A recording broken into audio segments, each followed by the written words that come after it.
இங்கே இருக்கிற எல்லோருக்கும் வணக்கம். இந்த உங்களை எல்லாம் நான் வரும்பொழுது என்னை ரொம்ப கலாட்டா பண்ணுவீங்கன்னு பயந்துக்கிட்டே வந்தேன். ஏன்னா வரும்பொழுது ஏன்னா எனக்கு எப்பொழுதுமே கொஞ்சம் நானும் மாணவனாக இருந்ததுனால நமக்கு என்னென்ன விஷயங்கள் தெரியுங்கிறது எனக்கும் தெரியும்.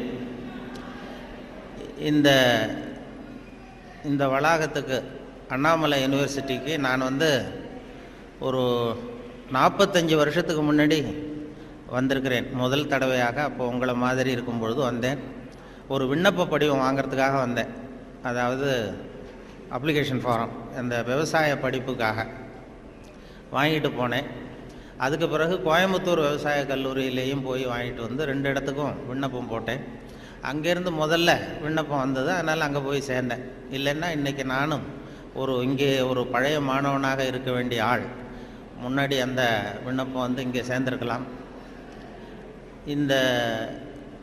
எதுக்காக நான் சொன்னேன்னா, இந்த மாதிரி கல்லூரி விழாக்களில் பேசுகிறதுங்கிறது ரொம்ப கொஞ்சம் சங்கடம். அதாவது அந்த தொழில்முறை பேச்சாளர்களுக்கு அது ரொம்ப சாமர்த்தியமாக இருக்கலாம். நான் ஒரு தொழில்முறை பேச்சாளர் கிடையாது. ஏதோ வானொலி தொலைக்காட்சி பேசுகிறதுனால மறுபடியும் இங்கே கூப்பிட்டு பேச சொன்னாங்க. இது மாதிரி ஏன் பேச தயக்கம்னா, இந்த வயசில் ஒருத்தர் பேசுகிறத ரொம்ப நேரம் கேட்டுக்கிட்டு இருக்கிறது ரொம்ப கஷ்டம். அது உங்களுக்கு நல்லா தெரியும். ஏன் பேச தயக்கம்னா, இந்த வயசில் ஒருத்தர் பேசுகிறத ரொம்ப நேரம் கேட்டுக்கிட்டு இருக்கிறது ரொம்ப கஷ்டம். அதுங்கிறது எனக்கும் நல்லா தெரியும். அதில் என்ன, சின்ன குழந்தைகள்லேருந்து பெரியவங்க வரைக்கும் நான் பார்த்துருக்குறேன். இந்த மாதிரி அந்த எல்கேஜி யூகேஜி படிக்கிற குழந்தைகள் இருக்கு இல்லையா, அதில் கூப்பிட்டு என்னை பேச சொல்லுவாங்க சென்னையில். அவங்களுக்கு மாதிரி இந்த குழந்தைகளை உட்கார வச்சு காக்கா கதை நரி கதை ஏதாவது சொல்கிறது உண்டு. அப்படி சொல்லும் பொழுது அவங்க எப்போ பொறுமை இழக்கிறாங்கங்கிறதுக்கு ஒரு அடையாளம் என்னென்னா, அந்த முதல் வரிசையில் உட்காந்துருக்கிற குழந்தை லேசாக தரையை கீறுவான், லேசாக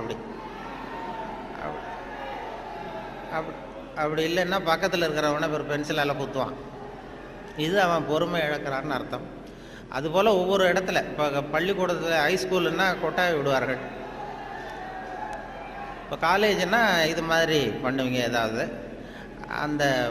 விசில் அடிக்கிறது இப்படி. அதனால் எப்போ முடிக்கணும் எப்போ தொடங்கணுங்கிறது அது ஒரு பெரிய முக்கியமான கட்டம். இதில் எனக்கு ரொம்ப பிடிச்சது இந்த முதியோர் இல்லங்களில் பேசுகிறது தான் ரொம்ப பிடிக்கும். அந்த சென்னையில் பென்ஷனர் அசோசியேஷன் இருக்குது. அதாவது முதியவர்கள் எல்லாம் 80 வயசு 85 வயசை தாண்டினவங்க, ஒரு காலத்தில் பெரிய பதவியிலேருந்து ஓய்வு பெற்றவர்கள். அவங்க கூப்பிட்டு என்னை பேச சொல்லுவாங்க. அதுக்கு மட்டும் யாரும் எந்த சத்தமும் போட மாட்டாங்க. நானும் எவ்வளவு நேரம் வேணாலும் பேசிக்கிட்டு இருப்பேன். அவ்வளவு பேர் முகமும் என்னையே கவனிச்சிக்கிட்டு இருக்கோம். என்ன காரணம்னா, காது கேட்காது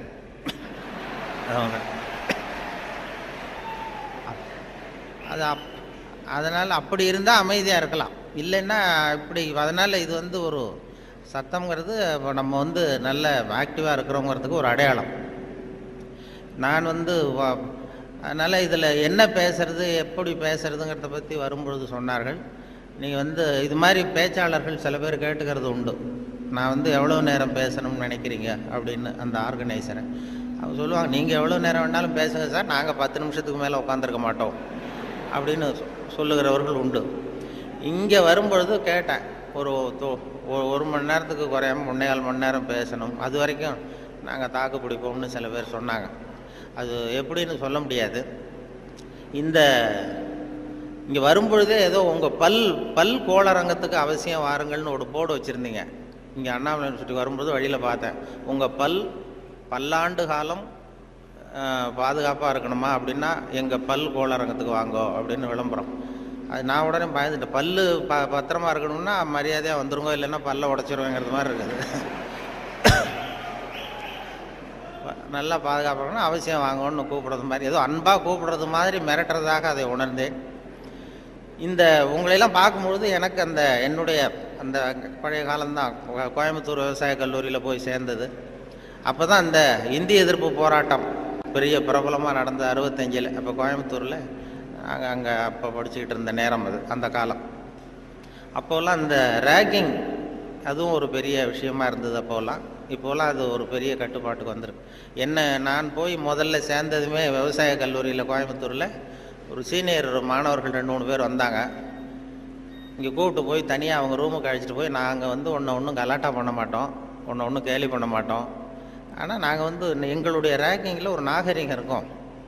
அதனால் நாங்கள் சொல்கிறத நீ செஞ்சுட்டீங்கன்னா வேறு ஒன்றும் உன்னை தொந்தரவு பண்ண மாட்டோம் அப்படின்னு என்னை பிடிச்சி எடுத்துகிட்டு போனாங்க. நான் அப்பா தினமாக போனேன்.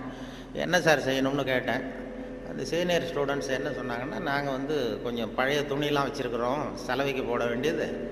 அது அங்கே போய் சலவை கடையில் எங்களுக்காக இதை கொண்டு போய் நீ போட்டுட்டு வரணும், அவ்வளோதான், வேறு ஒன்றும் இல்லை அப்படின்னாங்க. பரவாயில்ல, இவ்வளவு நாகரிகமான ஒரு ரேக்கிங் நடக்குதே அப்படின்னு சொல்லி, இதை எங்கே சார் போடணும், நான் போட்டுறேன், செலவு கடை எங்கே இருக்குன்னா அதுவும் தெரியுது பாரு அப்படின்னு சொல்லி சொன்னாங்க.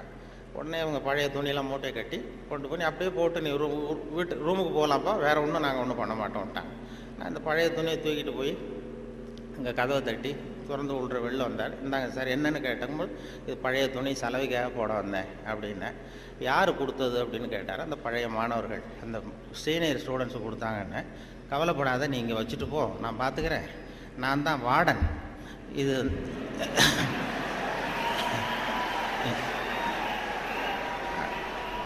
அவங்க வந்து ஏதோ ஒன்று இப்படி சொல்லியிருக்கிறாங்க, நான் உன் பேரில் கோவப்படலைப்பா, நீ வச்சுட்டு போ, நான் பார்த்துக்கிறேன்னார். அந்த வார்டன் பின்னாடி வந்து எங்கள் பல்கலைக்கழகத்து வைஸ் சான்சலராகவே ஆனார். அப்புறம் வந்து ஓய்வு பெற்றார். அப்படி ஒரு அனுபவம் அங்கே நடந்தது. அப்படிலாம் பண்ணுவாங்க. அதில் சில நல்ல இந்த அக்ரிகல்ச்சுரல் ஸ்டாட்டிஸ்டிக்ஸ்னு ஒரு பாடம், விவசாய புள்ளியியல், அது ரொம்ப போர் அடிக்கும். நாங்கள் யாரும் போக மாட்டோம் அந்த வகுப்புக்கு, ஏன்னா அது புரிஞ்சுக்கிறதே கஷ்டமாக இருக்கும். அதுக்காக அந்த ஆசிரியர் என்ன பண்ணார்னா, ஒரு தொழில்நுட்பத்தை கையாண்டார். அதாவது அந்த பாடத்தை நடத்திவிட்டு கடைசியில் ஒரு ஜோக்கு சொல்கிறது. அந்த ஜோக்கு வந்து அந்த வயசில் நமக்கு என்ன பிடிக்குமோ, அதாவது இந்த வயசில் உங்களுக்கு என்ன பிடிக்குமோ அது, அப்படிப்பட்ட ஜோக்காக சொல்லி எங்களை வந்து உடனே அந்த வகுப்புக்கு எல்லாரையும் வரும்படியாக பண்ணிட்டார். அப்போ அந்த விவசாய புள்ளியியல் துறை பேராசிரியர், அதனுடைய பாதிப்பு தான் எனக்கு எது சொன்னாலும் கடைசியில் எதையாவது ஒரு வேடிக்கையாக ஒன்று சொல்கிறதுங்கிறது. அந்த ஆசிரியருடைய பாதிப்பு. அவர் என்ன பண்ணுவார், ரொம்ப கடுமையான விஷயங்களை சொல்லிவிட்டு பாடம் முடிகிறப்போ ஒரு ஜோக்கு சொல்லுவார். அப்போ ஏதாவது பத்திரிகைகளில், வெளிநாட்டு பத்திரிகைகளில் படிச்சுட்டு வந்து சொல்லுவார். அவர் அப்போ 40 வருஷத்துக்கு முன்னாடி சொன்னது இப்போது இன்னமும் ஞாபகம் இருக்குது எனக்கு. அது என்ன, அவர் சொன்ன அந்த ஜோக்குகளில் ஒன்று என்னென்னா, ஒரு பெரிய குண்டான ஆள், ரொம்ப எடை அதிகம். அவன் வந்து இந்த எடையை குறைக்கிறது எப்படின்னு முயற்சி பண்ணான். முதல்ல எவ்வளவு எடை இருக்கும் அப்படின்னு சொல்லி ஒரு எடை போடுற மிஷினில் ஏறி நின்று காசை போட்டானா. டிக்கெட் வந்து விழுந்தது. அதில் எழுதியிருக்கும், என்ன எழுதியிருக்கு அப்படின்னு பார்த்தா, ஒரு சமயத்தில் ஒருவர் மட்டுமே ஏறி நிற்கவும் அப்படின்னு இருந்துதான். இவன் புரிஞ்சுக்கிட்டான், என்ன ஆச்சுன்னா, சரி நமக்கு நிலைமை சரியில்லை, இது எப்படியும் எடையை குறைக்கணும், இதுக்கு என்ன பண்ணுறதுன்னா, அந்த நேரம் அமெரிக்கா போக வேண்டிய வாய்ப்பு கிடச்சிது. அமெரிக்கா போய் எங்கே சுற்றி பார்த்துக்கிட்டு இருக்கும்போது ஒரு இடத்துல போர்டு போட்டிருந்துதான், உங்கள் எடை குறைய வேண்டுமா, இங்கே வாருங்கள் அப்படின்னு விளம்பரம். உடனே இவன் ஆவலாக அங்கே போனான். அங்கே ஒரு இடத்துல அந்த மேனேஜர் மாதிரி ஒரு ரிசப்ஷனில் ஒரு பொண்ணு உட்காந்துருந்தது. ஏன்னா நான் இந்தியாவிலேருந்து வந்திருக்கேன், எனக்கு எடை குறையணும் அப்படின்னா, உனக்கு ஆர்டினரி ட்ரீட்மெண்ட் வேணுமா, ஸ்பெஷல் ட்ரீட்மெண்ட் வேணுமா, ஆர்டினரி டீலக்ஸ்ன்னு 2 ட்ரீட்மெண்ட்டு கொடுக்குறோம் எடையை குறைக்கிறதுக்கு, உனக்கு எது வேணும்னு கேட்டிருக்க அந்த அம்மா. இவன் பார்த்தான், எதுக்கு அனாவசியமாக செலவு, ஆர்டினரி ட்ரீட்மெண்ட்டே போகிறோம் அப்படின்ட்டுருக்கான். அப்படின்னா இந்த பக்கம் போ அந்த ரூமுக்கு அப்படின்னு சொல்லி கதவை திறந்து விட்டு தான் இவன் ஆவலாக உள்ள போயிட்டான். அந்த எடையை குறைக்க வேண்டியது போனால் அங்கே மேஜை நாற்காலி எல்லாம் செதறி கிடக்கு, அங்கேயும் இங்கேயுமா, ஒரு ஒழுங்காக இல்லை. ஒரு பெரிய ஹால், அதில் அந்த மூலையில் வந்து ஒரு பொண்ணு நின்றுட்டுருக்கு, ஒரு 16 வயசு பொண்ணு நின்றுட்டுருக்கு, அரைகுறை ஆடையோட. இவனுக்கு என்ன ஆசைன்னா, அந்த பொண்ணை போய் தொடணும்னு ஒரு ஆசை. அதனால் இப்படி சுற்றி சுற்றி ஓடுறான் அந்த மேஜை நாற்காலியை சுற்றி. அந்த பொண்ணு இவன் கையில் அகப்படாமல் அதுவும் தப்பிச்சு ஓடி ஓடி வந்துக்கிட்டு இருக்கு. ஒரு 15 நிமிஷம் துரத்துறான், அதுவும் சுற்றிக்கிட்டே இருக்குது. 15 நிமிஷம் கழித்து இந்த மேனேஜர், அந்த பொண்ணு வந்து, ட்ரீட்மெண்ட்டே இவ்வளவு தான், ஒரு 10 நாள் இப்படி வந்தீங்கன்னா சரியாக போடும், எடை குறைஞ்சிரும் அப்படின்ட்டு. இவன் வந்தவன் என்ன பண்ணா, சரி ஆர்டினரியே இப்படி இருந்தால் ஸ்பெஷல் ட்ரீட்மெண்ட் எப்படி இருக்கும் அப்படின்னு யோசனை பண்ணான். சேடான்னு என்ன பண்ணால், நம்ம வந்துட்டோம், இதுக்காக இன்னொரு தரம் அமெரிக்காவுக்கு நம்ம வரப்போகிறதில்ல, எப்படியும் அதையும் பார்த்துட்டு போடுவோன்ட்டு மறுபடியும் அந்த மேனேஜர் அம்மாட்ட போய் நின்னான். என்ன சார் மறுபடியும் என்னன்னு கேட்டிருக்கேன். அந்த ஸ்பெஷல் ட்ரீட்மெண்ட்டையும் எடுத்துகிட்டு போடலாம்னு பார்க்குறேன் அப்படின்னா, அது வந்து நீங்கள் இது ஆர்டினரி ட்ரீட்மெண்ட்டுக்கு $10 கட்டினீங்க, ஸ்பெஷல் ட்ரீட்மெண்ட்டுக்கு $50 கட்டணுமே அப்படின்ட்டுருக்கு. அது பரவாயில்ல, நான் கட்டிடுறேன்னு சொல்லி கட்டிவிட்டான். கட்டிவிட்டு அப்படின்னா இந்த ரூமுக்கு போ அப்படின்னு ரொம்ப ஆவலாக போய் கதவை திறந்தான். அதுவும் ஒரு பெரிய ஹால். இதே மாதிரி மேஜை நாற்காலிலாம் செதறி கிடக்கு. அந்த மூலையில் தேடுறான், யார் நிற்கிறான்னு பார்த்தா ஒரு 90 வயசு கிழவி.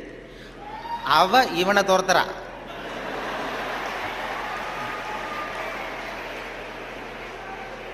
இவன் தப்பிச்சா போறோம்னு சுற்றி சுற்றி ஓடி வரான்.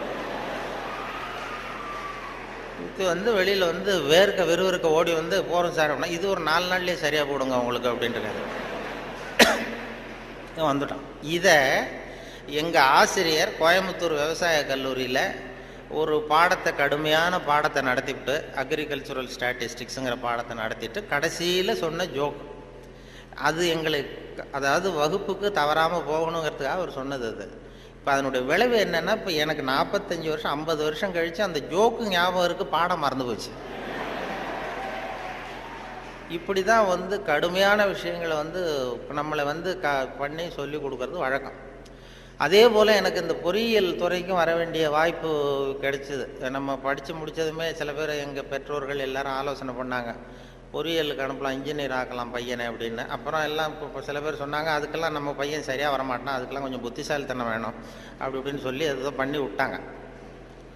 அப்போது சொல்கிறது உண்டு, ஒரு பையனுக்கு வந்து சின்ன வயசுலேயே அவனை வந்து எந்த துறையில் சேர்க்கறது அப்படிங்கிறது ஒரு முக்கியமான விஷயம். ஒரு அம்மாவுக்கு தன்னுடைய பையனை எதில், இன்ஜினியரிங் காலேஜில் சேர்க்கணும்னு ஆசை. எந்த துறையில் சேர்க்கறது? சிவில் இன்ஜினியர் ஆக்கலாமா, மெக்கானிக்கல் இன்ஜினியர் ஆக்கலாமா, அதை வந்து அல்லது எலக்ட்ரிக்கல் இன்ஜினியர் ஆக்கலாமா அப்படின்னு ஒரு அம்மாவுக்கு ஆசை. அப்போ எல்லா துறையும் இருக்கீங்கன்னு அர்த்தம். இந்த பையனை எந்த துறையில் சேர்க்கறது அம்மாவுக்கு முடிவு பண்ண முடியல, அப்பாவாலையும் ஒன்றும் சொல்ல முடியல. உடனே இவர் என்ன பண்ணார், பையனை அழைச்சிட்டு ஒரு மனோதத்துவ டாக்டர்கிட்ட போனார். ஒரு உளவியல் டாக்டர்கிட்ட போய், சைக்கியாட்ரிஸ்ட், இது மாதிரி என்னம்மா விஷயம்னு கேட்டிருக்காரு அந்த டாக்டர். ஒன்றும் இல்லை சார், என் பையனை வந்து மேற்கொண்டு படிப்புக்கு சேர்க்கணும், இன்ஜினியரிங் காலேஜில் சேர்க்கணும். சிவில் இன்ஜினியர் தேவலாமா, மெக்கானிக்கல் இன்ஜினியரா, எலக்ட்ரிக்கல் இன்ஜினியரா, எது இவனுடைய சுபாவத்துக்கு தகுந்தாப்புல நீங்கள் வந்து ஒரு துறையை சொன்னீங்கன்னா அது ஈஸியாக இருக்கும் படிக்கிறதுக்கு. அதுதான் உங்களை மன ரீதியாக நீங்கள் ஆராய்ச்சி பண்ணி சொல்லுங்கன்னு அழைச்சிட்டு வந்துருக்கு. இது ஒன்றும் கஷ்டம் இல்லைம்மா, ஈஸியாக கண்டுபிடிச்சிடலாம் அப்படின்னு அந்த டாக்டர். உடனே அந்த பையனை கூப்பிட்டு, என்னப்பா நல்லா இருக்கே அப்படின்னு தட்டி கொடுத்தார். சின்ன பையன், பொடிய. இவனுடைய சுபாவம் என்னங்கிறத நான் ஈஸியாக கண்டுபிடிச்சி சொல்லிடுறேன், அதுக்கு தகுந்தாப்புல இப்போ இருந்தே சொல்லி கொடுத்து நீங்கள் பழக்கி கொண்டு வரலாம் அப்படின்னு சொல்லிட்டு ஒரு நர்ஸை கூப்பிட்டார். நர்ஸ்னு தான் அந்த அம்மா வந்தது. இந்த பாரு, இது மாதிரி ஒரு மேஜையில் ஒரு சுத்தியல் கொண்டு வந்து வை, ஒரு கொரடு கொண்டு வந்து வை, ஒரு ஸ்க்ரூ டிரைவரை கொண்டு வந்து வை. இந்த பையனை அப்படி கொண்டு வந்து விடுவோம். இவன் சுத்தியலை போய் தொட்டான்னு எடுத்தான்னா ஆசையாக ஏதாவது ஒன்று எடுப்பான். சுத்தியல் எடுத்தான்னா சிவில் இன்ஜினியருக்கு படிக்க வச்சுருவான், கொரடை எடுத்தான்னா மெக்கானிக்கல் இன்ஜினியருக்கு படிக்க வச்சுருவான், ஸ்க்ரூ டிரைவர் எடுத்தான்னா எலக்ட்ரிக்கல் இன்ஜினியர் படிக்க வச்சுருவோம். இது அவனுடைய சுபாவத்தை கண்டுபிடிக்கிறது சுலபமான வழி அப்படின்னு டாக்டர் சொல்லிட்டார். ரொம்ப ஈஸியாக அந்த நர்ஸு கொண்டு வந்து ஒரு கொரடு, ஒரு சுத்தியல், கொரடு, ஸ்க்ரூ டிரைவர் வச்சுட்டு அப்படி ஒதுங்கி நின்றுது. பையனை கொண்டு வந்து விட்டாங்க. பையன் என்ன பண்ணா, நேராக போய் அந்த நர்ஸை கட்டி பிடிச்சிக்கிட்டான்.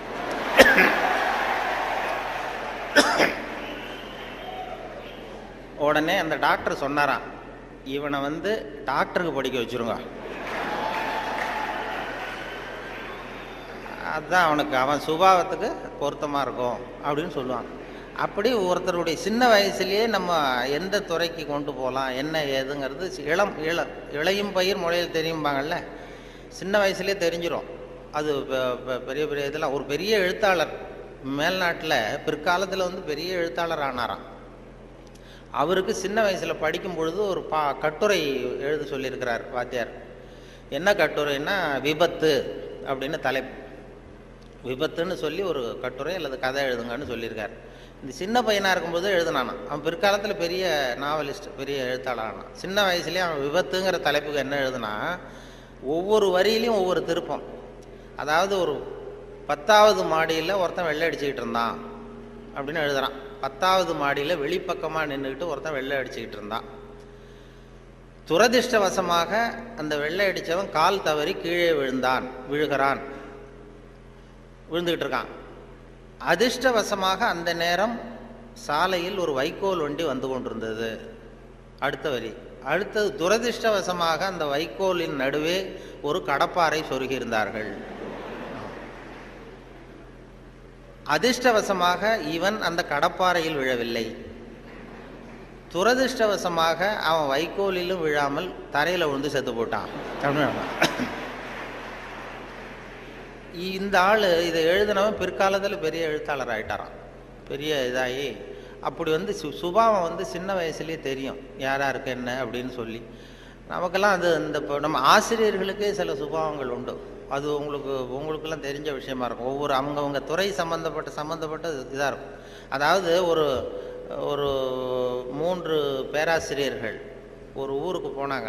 ஒரு பெரிய பல்கலைக்கழகத்தில் இது மாதிரி பேசுறதுக்கு 3 துறை பேராசிரியர்கள் போனாங்க. ஒரு உடற்பயிற்சி ஆசிரியர், ஒரு ஃபிசிக்ஸ் பேராசிரியர், ஒரு கணக்கு வாத்தியார், 3 பேரும் போனாங்க. கணித பேராசிரியர் இது மாதிரி ஒரு விழாவில் பேசி முடித்ததும் கொண்டு போய் கெஸ்ட் ஹவுஸில் 3 பேரையும் தங்க வச்சாங்க. நாளைக்கு மறுநாள் அவங்க ஊருக்கு போகணும். இது மாதிரி விழாவில் கலந்துக்கிட்டு முடிஞ்சதும் கணித பேராசிரியருக்கு ஒரு ரூம், இவருக்கு அந்த ஃபிசிக்ஸ் பேராசிரியருக்கு ஒரு ரூமு, உடற்பயிற்சி ஆசிரியருக்கு ஒரு ரூம் போட்டு கொடுத்தாச்சு. இது மேல்நாட்டில் நடந்தது. அதனால் என்னென்னா அவங்களுக்கு அந்த ஆகாரம்லாம் டப்பாவிலேயே வச்சுருக்குறாங்க.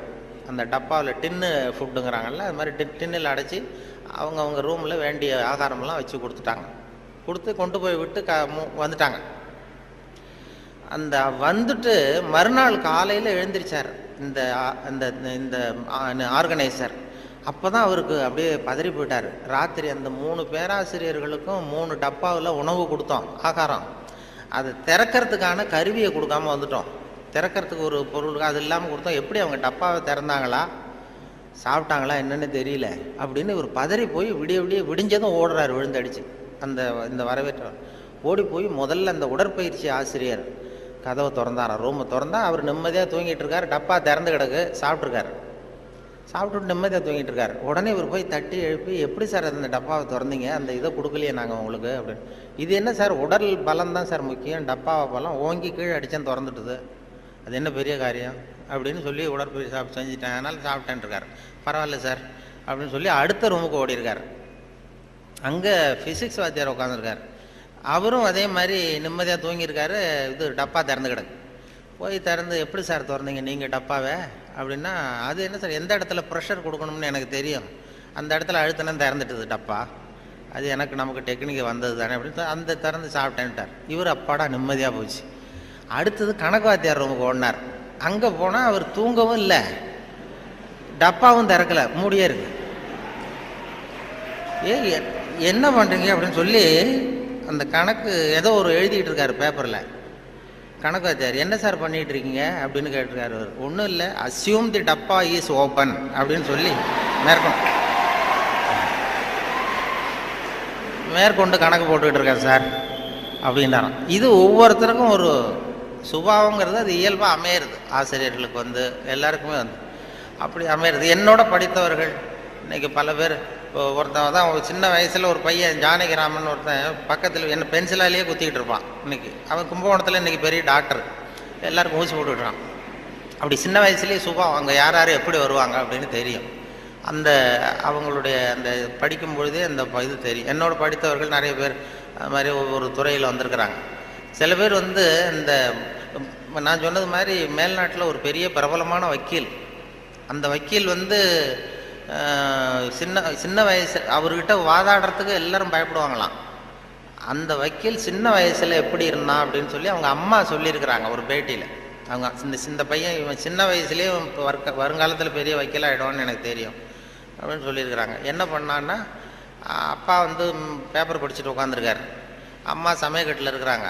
இவன் பையன் அவன் ரூமில் இங்கே ஏதோ பண்ணிகிட்டு இருக்கான். ஒரு பூனை வீல்னு கத்திக்கிட்டு இருக்கு. அம்மா கதறிக்கிட்டு இருக்க ஒரு பூனை. உடனே அம்மாவுக்கு புரிஞ்சு போச்சு, டேய் அந்த பூனை வாழை பிடிச்சி இழுக்காதரா அப்படின்னு கத்திருக்கு அந்த அம்மா. பூனை வாழை பிடிச்சி இழுக்காதரான்னு. ஆமாம், இங்கேயும் சில பூனைகள் இருக்கு, அது வாழை யாரும் பிடிச்சி இழுத்துறாதீங்க. அது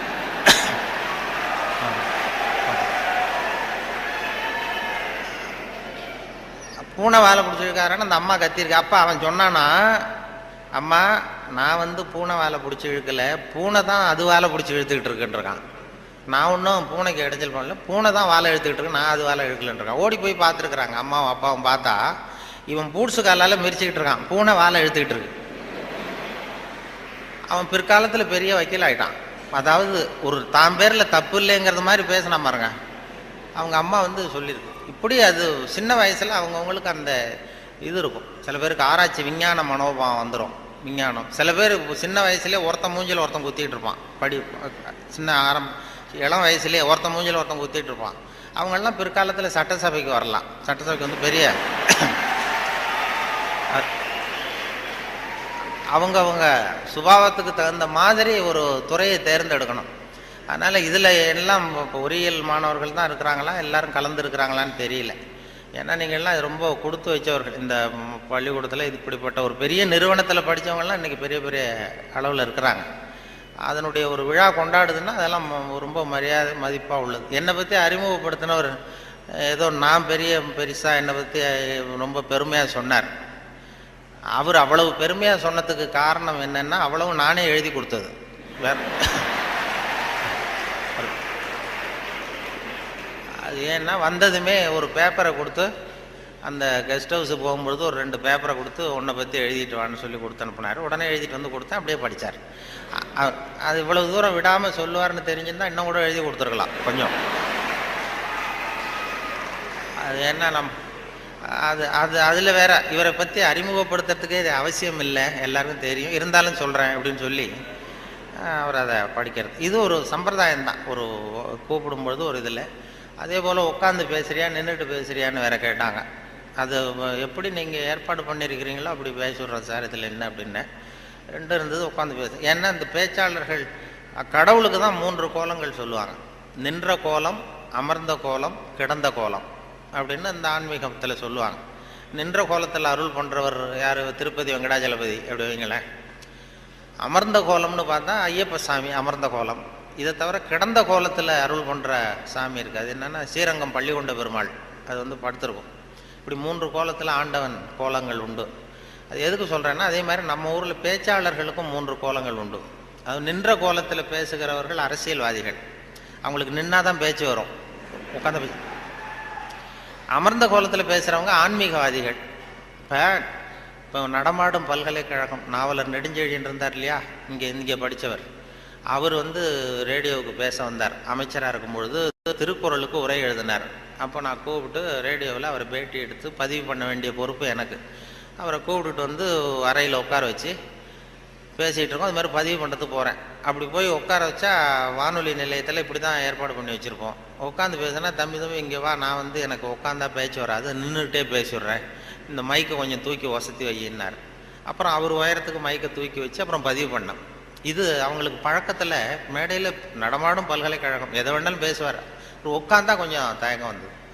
அது அரசியல் அப்படி. அது ஆன்மீகவாதிகள். இப்போ கிருபானந்த வாரியாரெல்லாம் கூப்பிட்றோம் வானொலி நிலையத்துக்கு, அவரை உட்கார வச்சு தான் பதிவு பண்ணுவோம். அவரை வந்து நின்றுக்கிட்டே பேசுங்க சார்னு சொல்ல முடியாது. அதனால் நின்ற கோலம் பேசுகிறவங்க அரசியல்வாதிகள், அமர்ந்த கோலத்தில் பேசுகிற பேச்சாளர்கள் ஆன்மீகவாதிகள். இதே மாதிரி கிடந்த கோலத்தில் பேசுகிறவங்களும் உண்டு நம்ம ஊரில். இந்த சாராய கடை வாசலில் பார்த்தீங்கன்னா அவங்களெல்லாம் கிடந்த கோல பேச்சாளர்கள். நல்ல வேலையாக என்னை வந்து நீ கிடந்த கோலத்தில் பேசுன்னு சொல்லாமல் இங்கே 2 கோலத்துக்கு ஏற்பாடு பண்ணி வச்சுருக்கிறாங்க. நின்ற கோலம், அமர்ந்த கோலம். இப்படி ஒரு படுக்கையை போட்டு வச்சுட்டா இங்கே வரக்கூடிய பேச்சாளர்கள் எது பிடிக்குதோ அப்படி பேசிகிட்டு இருக்கலாம். அது வசதி. ஏன்னா இது ரொம்ப விரிவான ஒரு என்னமோ 70 mm மாதிரி இருக்குன்னு சொன்னார் வரும்போது சொன்னாங்க. அது அதுவும் இந்த துணைவேந்தர் ரொம்ப கலை நுணுக்கத்தோடு இதை பண்ணியிருக்கிறார். இன்னும் நிறைய வேலையெல்லாம் இருக்குது இல்லை அப்படின்னு சொல்லி ரொம்ப பெருமையாக சொன்னார்கள். அந்த பொறியியல் அது வந்து அந்த கலை நுணுக்கம் இன்னும் என்னென்ன வேலை இருக்குது, நிறைய செஞ்சுருக்கேன். இது எல்லாம் இந்த பெருமை அவருக்கு தான் சொல்லி பெருமையாக சொன்னாங்க. இது இப்படிப்பட்ட பெரிய ஹாலில் ஒருத்தரை உட்கார வச்சாதான் இன்னமும் வர்றோம். ஆமாம், இதுக்கெல்லாம் ஒரு 20-30 பேர் வரிசையாக உட்காந்தா நல்லாயிருக்கும் இந்த ஹால். அதாவது பொறியியல் துறை நீங்கள் மாணவர்கள்ங்கிறதுனால பொறியியலில் வந்து கலை அம்சத்தை புகுத்துறது ரொம்ப சிரமம். சில பேருக்கு அதாவது பொறியியலுக்கும் அதாவது கவிதை எழுதுவாங்க. சில பொறியியல் கவிதை எழுதுகிறவங்க வந்து பொறியியல் இன்ஜினியராக இருக்கிறவங்க கவிதை எழுதுறது உண்டு. அப்படி இருக்கிறது கொஞ்சம் 2க்கும் முரண்பாடான விஷயம். கலைத்தன்மை, அதாவது பொறியியல் வந்து மெக்கானிக்கல் மைண்ட் அதிகமாக இருக்கும். அதாவது ஒரு பெரிய பொறியியல் இன்ஜினியர் அவர் வந்து இராணுவத்தில் ஒரு பாலம் வந்து கட்டுறதுக்கு பெரிய இது பண்ணாங்க, பிளான் பண்ணாங்க. அதுக்கு ஒரு வரைபடம் தயார் பண்ணணும். ஸ்கெட்சு, இராணுவத்துக்கு பாலம் கட்டுறதுக்கு ஒரு பெரிய ப்ளூ பிரிண்ட்டு என்ன சொல்லுவீங்கள்ல, அது மாதிரி அந்த வரைபடம் தயார் பண்ணுற வேலையை ஒப்படைச்சிருக்கிறாங்க அந்த இன்ஜினியர்கிட்ட. அந்த பொறியாளர் வந்து உள்ளுக்குள்ளே ஒரு கவிஞர், அதாவது அவர் ஒரு கவித்தன்மை உள்ளுக்குள்ளே இருக்குது, மறைஞ்சிருக்குது. அதனால் அவர் என்ன பண்ணார், அந்த பொறியியல் வரைபடம் போட்டார். பாலத்தை போட்டுட்டு ஒரு ஆறு ஓடுது, குறுக்க பாலம், அதனுடைய நீளம் அகலம் எல்லாம் கரெக்டாக போட்டு அந்த ஆறு ஓடிக்கிட்டு இருக்கு. அது ஓடி முடிகிற இடத்துல ஆற்று ஓரமாக ஒருத்தன் ஒரு சின்ன பையன் தூண்டில் போட்டுக்கிட்டு நிற்கிறான். அதை அவர் போட்டிருக்காரு ஒரு அழகுக்காக. சின்ன மூலையில் ஒரு தூண்டில் போட்டுட்டு ஒரு பையன் நிற்கிறான். இது இந்த பொறியியல் வரைபடத்தை கொண்டு போய் அதிகாரிகள்கிட்ட கொடுத்துருக்குறான். அவருக்கு கோபம் வந்துடுது, இது வந்து ஒரு பொறியியல் வரைபடம், இது இந்த வரைபடத்தில் போய் அந்த ஒரு ஓவியம் என்னத்துக்கு அப்படின்னு சொல்லி அவர் சத்தம் போட்டிருக்காரு மேலே உள்ளவர். அதனால் என்ன பண்ணியிருக்காரா, முதல்ல வந்து முதல் தடவையாக கொடுக்கும்பொழுது அந்த பாலத்து மேலே நின்றுக்கிட்டு தூண்டில் போடுறது மாதிரி படம், இந்த பாலத்தில் எதுக்கு அவன் நிற்கிறான்னு சொல்லி சண்டை போட்டிருக்காரு. உடனே அவர் சரி சார் நான் இதை மாற்றிடுறேன்னு சொல்லி இவர் மாற்றி 2வது தடவை படம் போடும்போது பாலத்தில் நிற்கக்கூடாது, பாலத்தில் இடைஞ்சல் இருக்கக்கூடாது, அவ்வளோதானே. பாலத்தை சரியாக போட்டு மூலையில் கொண்டு போய் தூண்டில் போட்டு நிற்கிறான். மறுபடியும் கூப்பிட்டு அவன் படமே இருக்கக்கூடாது இந்த இதில், இந்த வரைபடம் மட்டும்தான் இருக்கணும் போடுன்னார். உடனே இவன் வந்து பாலம் போட்டான், 6 பாலம் சரியாக போட்டுட்டு இந்த மூலையில் பார்த்தா அவன் நிற்கிற இடத்துல அவன் இல்லை. அந்த இடத்துல சின்ன ஒரு கல்லறை, இந்த சிறுவன் இங்கே புதைக்கப்பட்டிருக்கிறான் அப்படின்னு எழுதிட்டான். அதாவது அந்த உள்ளுக்குள்ளே இருக்கிற அந்த கவிஞனை ஒன்றும் பண்ண முடியாது. சில பொறியியல் படிக்கிற மாணவர்கள் நீங்கள் நிறைய பேர் கவிதை எழுதலாம், அது எப்படியாவது வெளியில் வந்துக்கிட்டு தான் இருக்கும். அது வந்து பியூராக அந்த வரைபடத்தில் கூட அவனை மறைக்க முடியல பாருங்கள், அப்படி இருக்கும். அது மாதிரி சொல்கிறது உண்டு அவங்கவுங்க அந்த இதில். அதனால் இந்த பேச்சு, இந்த சொன்னார்கள், இந்த நகைச்சுவை உணர்வுங்கிறது ரொம்ப அவசியம், அதை பற்றி சொல்லணும் போகணும் வரணும்னு சொல்லி சொன்னாங்க. நகைச்சுவை உணர்வுங்கிறது நமக்கு சின்ன வயசுலேருந்து நாம் பிறந்து 6 வாரத்தில் தான் சிரிக்க ஆரம்பிக்கிறோமா. ஒரு குழந்தை பிறந்து 6வது வாரம் தான் சிரிக்க ஆரம்பிக்கும். ஒரு கிளுகிழுப்பை கொண்டு போய் குழந்தை முகத்துக்கிட்ட ஆட்டினா சிரிக்குது, அதே கிளுகிழுப்பை ஒரு தாத்தா முகத்துக்கிட்ட ஆட்டுங்க கோவம் வந்துடும், குச்சி கிச்சிருந்தா எடுத்து அடிச்சிருவார். ஏன்னா அப்படி இருந்தவர் அப்படி ஆயிட்டார். ஒரு காலத்தில் அப்படி இருந்தவர், அப்படி சின்ன வயசில் ஒரு கிளுகிழுப்ப சத்தத்துக்கு சிரித்தவர் அதே சத்தத்துக்கு டென்ஷன் ஆகிறாருன்னா அப்படி தான் மனுஷனுடைய வாழ்க்கை வீணாக போகுது. அந்த இயல்பு தன்மை மாறாமல் இருக்கணுமா அந்த சிரிப்பு தன்மை வந்து. ஆனால் சிரிப்புங்கிறது ஒரு பாவமான செயல்னு காலங்காலமாக போதிக்கப்பட்டு வந்திருக்கிறோம். எப்படி போதிக்கப்பட்டு வந்திருக்கிறோம்னா, ஒரு முதலாளிக்கு முன்னாடி தொழிலாளி சிரித்தா மரியாதை குறைச்சால், ஒரு ஆஃபீஸருக்கு முன்னாடி பியூனு சிரித்தா மரியாதை குறைச்சால், இப்படி சொல்லி சொல்லி சிரிப்புங்கிறது ஏதோ மரியாதை குறைவான செயல்னு காலங்காலமாக போதிக்கப்பட்டு வந்து இப்போ சிரிப்பு தன்மை வந்து சிறைப்பட்டு போச்சான் நம்ம உடம்புக்குள்ளே. இந்த சிறைப்பட்டிருக்கிற சிரிப்பை வெளியில் கொண்டு வர்றதுக்கு தான் ஜோக்குன்னு ஒரு சாவியை போட வேண்டியிருக்கு. வேறு ஜோக்குக்கும் சிரிப்புக்கும் சம்மந்தமே இல்லை, அது ஒரு சாவியாக உபயோகப்படுது. ஏற்கனவே இருக்கிற இயல்பு தன்மையை வெளியில் கொண்டு வர்றது. அந்த குழந்தை தன்மையோடு இருக்கணும், குழந்தைத்தனம் தான் இருக்கக்கூடாதே தவிர அந்த குழந்தைத்தன்மை கடைசி வரைக்கும் நமக்கு நீடிச்சதுன்னா ஹார்ட் அட்டாக் வராது. குழந்தைத்தன்மை வேறு, குழந்தைத்தனம் வேறு. குழந்தைத்தன்மை பெரிய வயசானா கூட குழந்தைத்தன்மையோடு இருக்கலாம். இப்போ ஒரு அம்மா வந்து ஒரு பிள்ளைய எழுப்பிச்சான், தட்டி எழுப்பியிருக்கு காலையில் விடிய காலம். அம்மா வந்து எழுந்துடுறா காலேஜுக்கு நேரம் ஆயிட்டுது அப்படின்னு எழுப்பிச்சான். அந்த புள்ள இழுத்து போத்திட்டு நான் காலேஜுக்கு போக மாட்டேம்மா, எனக்கு போகிறதுக்கு பிடிக்கலன்னு இருக்கு. அந்த அம்மா விடலை, வயசான அம்மா, நீ போய் தாண்டா ஆகணும் அப்படின்ட்டுருக்கு. அந்த புள்ள எழுந்திரிச்சு உட்காந்து கேட்டிருக்கு, ஏம்மா என்னை வந்து ஏன் இப்படி தொந்தரவு பண்ணுற தூங்க விடாமல் அப்படின்ட்டுருக்கு. அப்போ அந்த அம்மா சொல்லிச்சான், நீ வந்து காலேஜுக்கு ஏன் போக மாட்டேங்கிற, அதுக்கு 2 காரணம் சொல்லு அப்படின்ட்டுருக்கு. அந்த அம்மா பிள்ளைய கேட்டிருக்கு, நீ காலேஜுக்கு ஏன் போக மாட்டேங்கிற 2 காரணம் சொல்லு. அப்போ அந்த பிள்ளை சொல்லிச்சான், ஏன் போக மாட்டேன்னா ஒரு காரணம் அங்கே இருக்கிற மாணவர்களுக்கெல்லாம் என்ன பிடிக்கல, பசங்களுக்கெல்லாம் என்ன பிடிக்கல. 2வது காரணம் அங்கே இருக்கிற வாத்தியார்களுக்கும் என்ன பிடிக்கல, ஆசிரியர்களுக்கும் பிடிக்கல, மாணவர்களுக்கும் பிடிக்கல, அதனால் நான் போக மாட்டேன் அப்படின்னு சொல்லி படுத்துட்டுது. அதுக்காக நீ வந்து போகாமல் இருக்கக்கூடாதா, காலேஜுக்கு போய் தான் ஆகணும்னு மறுபடியும் எழுப்புது அந்த அம்மா, வயசான அம்மா. அப்புறம் எழுந்திரிச்சு உட்காந்துக்கிட்டு அந்த புள்ள கேட்டு தான், என்ன எதுக்கு காலேஜுக்கு போகணும்னு நீ சொல்கிற, அதுக்கு 2 காரணம் சொல்லு அப்படின்ட்டு. அப்போ அந்த அம்மா சொல்லிச்சாண்டே, ஏன் சொல்கிறேன்னா, முதல் காரணம் உனக்கு வயசு 54, 2வது காரணம் நீ தான் பிரின்சிபால்.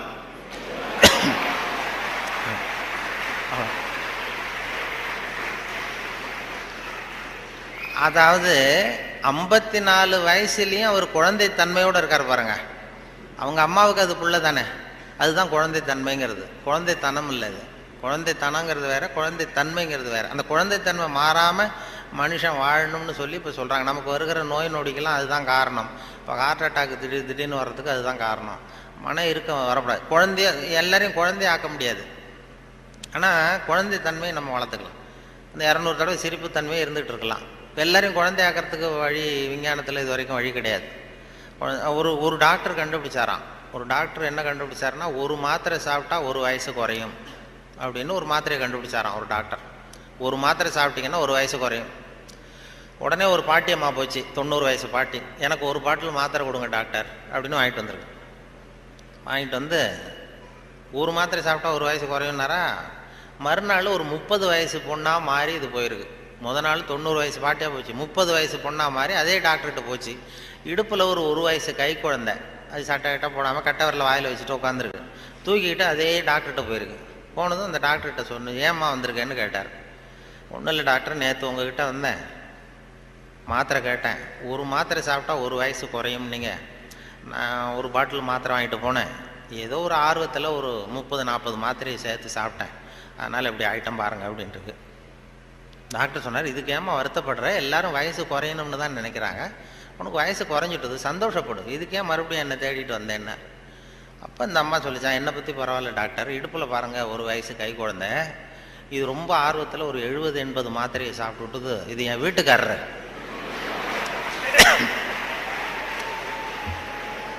இது இப்படியே உட்காந்துக்கிட்டே இறங்க மாட்டேங்குது, நான் எங்கே தூக்கிட்டு போகிறது, எதையாவது ஒரு மாத்திரையை கொடுத்து இறக்கி விடுங்க டாக்டர், அப்போ தான் நாம் பார்த்தேன், அதுக்காக தான் வந்தேன்னு தான். அதாவது இயற்கைக்கு மாறாக நம்ம போனோம்னா இப்படிப்பட்ட பிரச்சனையெல்லாம் வந்துடும். அப்புறம் வழியில் போகும்போது இடுப்பில் ஒரு குழந்தைய தூக்கிட்டு வந்தால் நம்ம கேட்கணும் அந்த அம்மாட்ட, ஏம்மா இது ஏன் உன் பிள்ளையா உங்கள் வீட்டுக்காரரான்னு கேட்கணும்.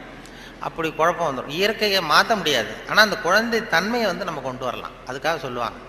ஏன்னா இதய நோய் இன்றைக்கி வராதவர்கள் 2 பேருக்கு வர்றதில்லை. ஹார்ட் அட்டாக் வராத குரூப் யாருன்னா, இந்த நரிக்குறவர்களுக்கு இது வரைக்கும் வந்ததே கிடையாது இதய நோய். வாழ்க்கையை ரொம்ப லேசாக எடுத்துக்கிறவங்க. அவங்களுக்கு வெற்றியும் சந்தோஷத்தை தரும், தோல்வியும் சந்தோஷத்தை தரும். அது இப்போ எங்கள் ஊரில் எல்லாம் இந்த துப்பாக்கி சுடுறதுக்கு, இந்த வேட்டைக்கு துப்பாக்கி வச்சுருப்போம் எங்கள் ஊர் பக்கம் அந்த காட்டில். அது நரிக்குறவு சுடுவாங்க, கூட்டமாக பறந்து போகிறப்ப சுட்டால் ஒரு பறவை விழுந்ததுன்னா சந்தோஷப்படுவார், துள்ளுவார். அதே மாதிரி தப்பிச்சு போனாலும் துள்ளுவார், ஆஹா எவ்வளோ அருமையாக போகுதுன்னு. நமக்கு தான் பயமாக இருக்கும், ஐயோ ஒரு குண்டு வேஸ்ட் ஆகிட்டுதுன்னு. அதனால் நரிக்குறவர்களுக்கு வர்றதில்லை. அதே மாதிரி இன்னொரு குரூப்புக்கு ஹார்ட் அட்டாக் இது வரைக்கும் வந்ததில்லை. மருத்துவ உண்மை யாருன்னா, பைத்தியக்காரனுக்கு வந்ததே கிடையாது. பைத்தியக்காரங்களுக்கு இது வரைக்கும் ஹார்ட் அட்டாக்கும் வந்ததில்லை. ஏன்னா அவங்க எதுவாக ஆக நினைக்கிறார்களோ அதுவும் ஆயிடுறாங்க. அவங்க இப்போ நான் இந்த நாட்டுக்கு பிரதம மந்திரி ஆகணும்னு நினைக்கிறேன்னா, நான் எந்த கட்சியில் சேர்றது, எங்கே போகிறது, எப்படி பண்ணுறதுன்னு நான் டென்ஷன் ஆகிடுறேன். அதாவது என் இருதயத்துக்கு அதிகமாக வேலை கொடுக்குறேன். ஒரு துடிப்புக்கும் இன்னொரு துடிப்புக்கும் நடுவில் இருக்கிற ஓய்வு தான் என்னுடைய ஆயுளை நிர்ணயம் பண்ணுது. நான் பிரதம மந்திரி ஆகணுங்கிற ஆவலில் எனக்கு துடிப்பை அதிகமாக்கி ஆயுளை குறைச்சிக்கிறேன், ஹார்ட் அட்டாக் வந்துடுது. ஆனால் ஒரு பைத்தியக்காரன் பிரதம மந்திரி ஆகணும்னு நினைக்கிறான்னு வைங்க, அவன் ஆனதாகவே நினச்சிட்றான். அவனுக்கு முயற்சி தேவைப்படாது. எதுவாகணும்னு நினைக்கிறானோ அதுவும் ஆயிடலாம். ஒரு சினிமா நடிகர் ஆகணும்னு பைத்தியம் பிடிச்சதுன்னா, நான் தான் ரஜினிகாந்த் அப்படிம்பான். அதாவது அது மாதிரி ஆகிடும். அந்த மன அளவில் அந்த நிறைவு வந்துடுறதுனால அவங்களுக்கு இதய நோய் வர்றதில்லை. இது அவங்கள்ட்டேருந்து நாம் கற்றுக்க வேண்டியதான். அதனால தான் எதையும் லேசாக எடுத்துங்கன்னு சொல்லி இப்போ இந்த காலத்தில் எல்லாரும் உபதேசம் பண்ண ஆரம்பிச்சிட்டாங்க. அதாவது இப்போ சித்த சுவாதீனத்துடன் கூடிய பைத்திய தன்மையுடன் வாழ கற்றுக்கொள்ளுங்கள் அப்படிங்கிறது இந்த காலத்து மனிதர்களுக்கு சொல்லப்படுகிற உபதேசம். சித்த சுவாதீனத்துடன் கூடிய பைத்திய தன்மையுடன் வாழ கற்றுக்கொள்ளுங்கள் அப்படின்னா, அது என்ன பைத்தியத்தன்மை சித்த சுவாதீனம்னா, நாம் சித்த சுவாதீனமாக இருக்கணும். இன்னொருத்தர் பைத்தியக்காரத்தனமாக பேசினா ஒத்துக்கணுமா? இப்போ உங்கள் வீட்டில் அல்லது உங்கள் நண்பர்கள்ட்ட யார்ட்டையோ கேட்குறீங்க, 8ஐயும் 3ஐயும் பெருக்கணும் என்னன்னு கேட்குறீங்க. 8ம் 3ம் பெருக்கினா 23ன்னு சொல்கிறாருன்னு வைங்க, உடனே நீங்கள் சண்டைக்கு போகக்கூடாது.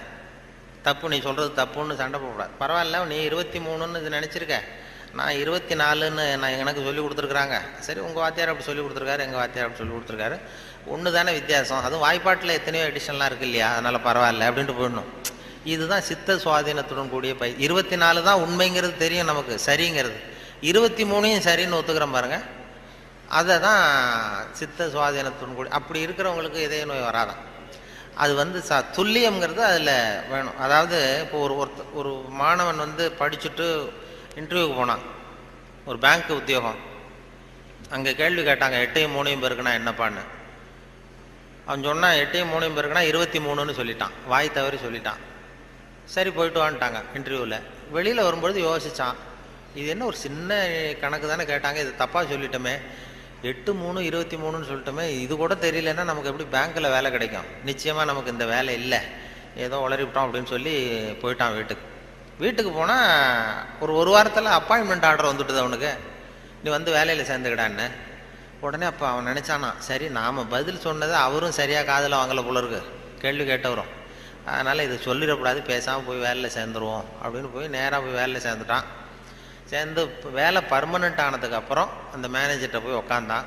சார், அன்னைக்கு இன்டர்வியூக்கு வந்தப்போ என்ன ஒரு கேள்வி கேட்டீங்க, 8-3 பேருக்குன்னா என்னென்னு, நான் வாய் தவறி 23 சொல்லிட்டேன், நீங்களும் சரியாக கவனிக்கலை போட்டிருக்கு சார், எனக்கு வேலை கொடுத்துட்டீங்க, ரொம்ப தேங்க்ஸ் அப்படின்றான். இனிமேல் ஒன்றும் பண்ண முடியாதுன்னு.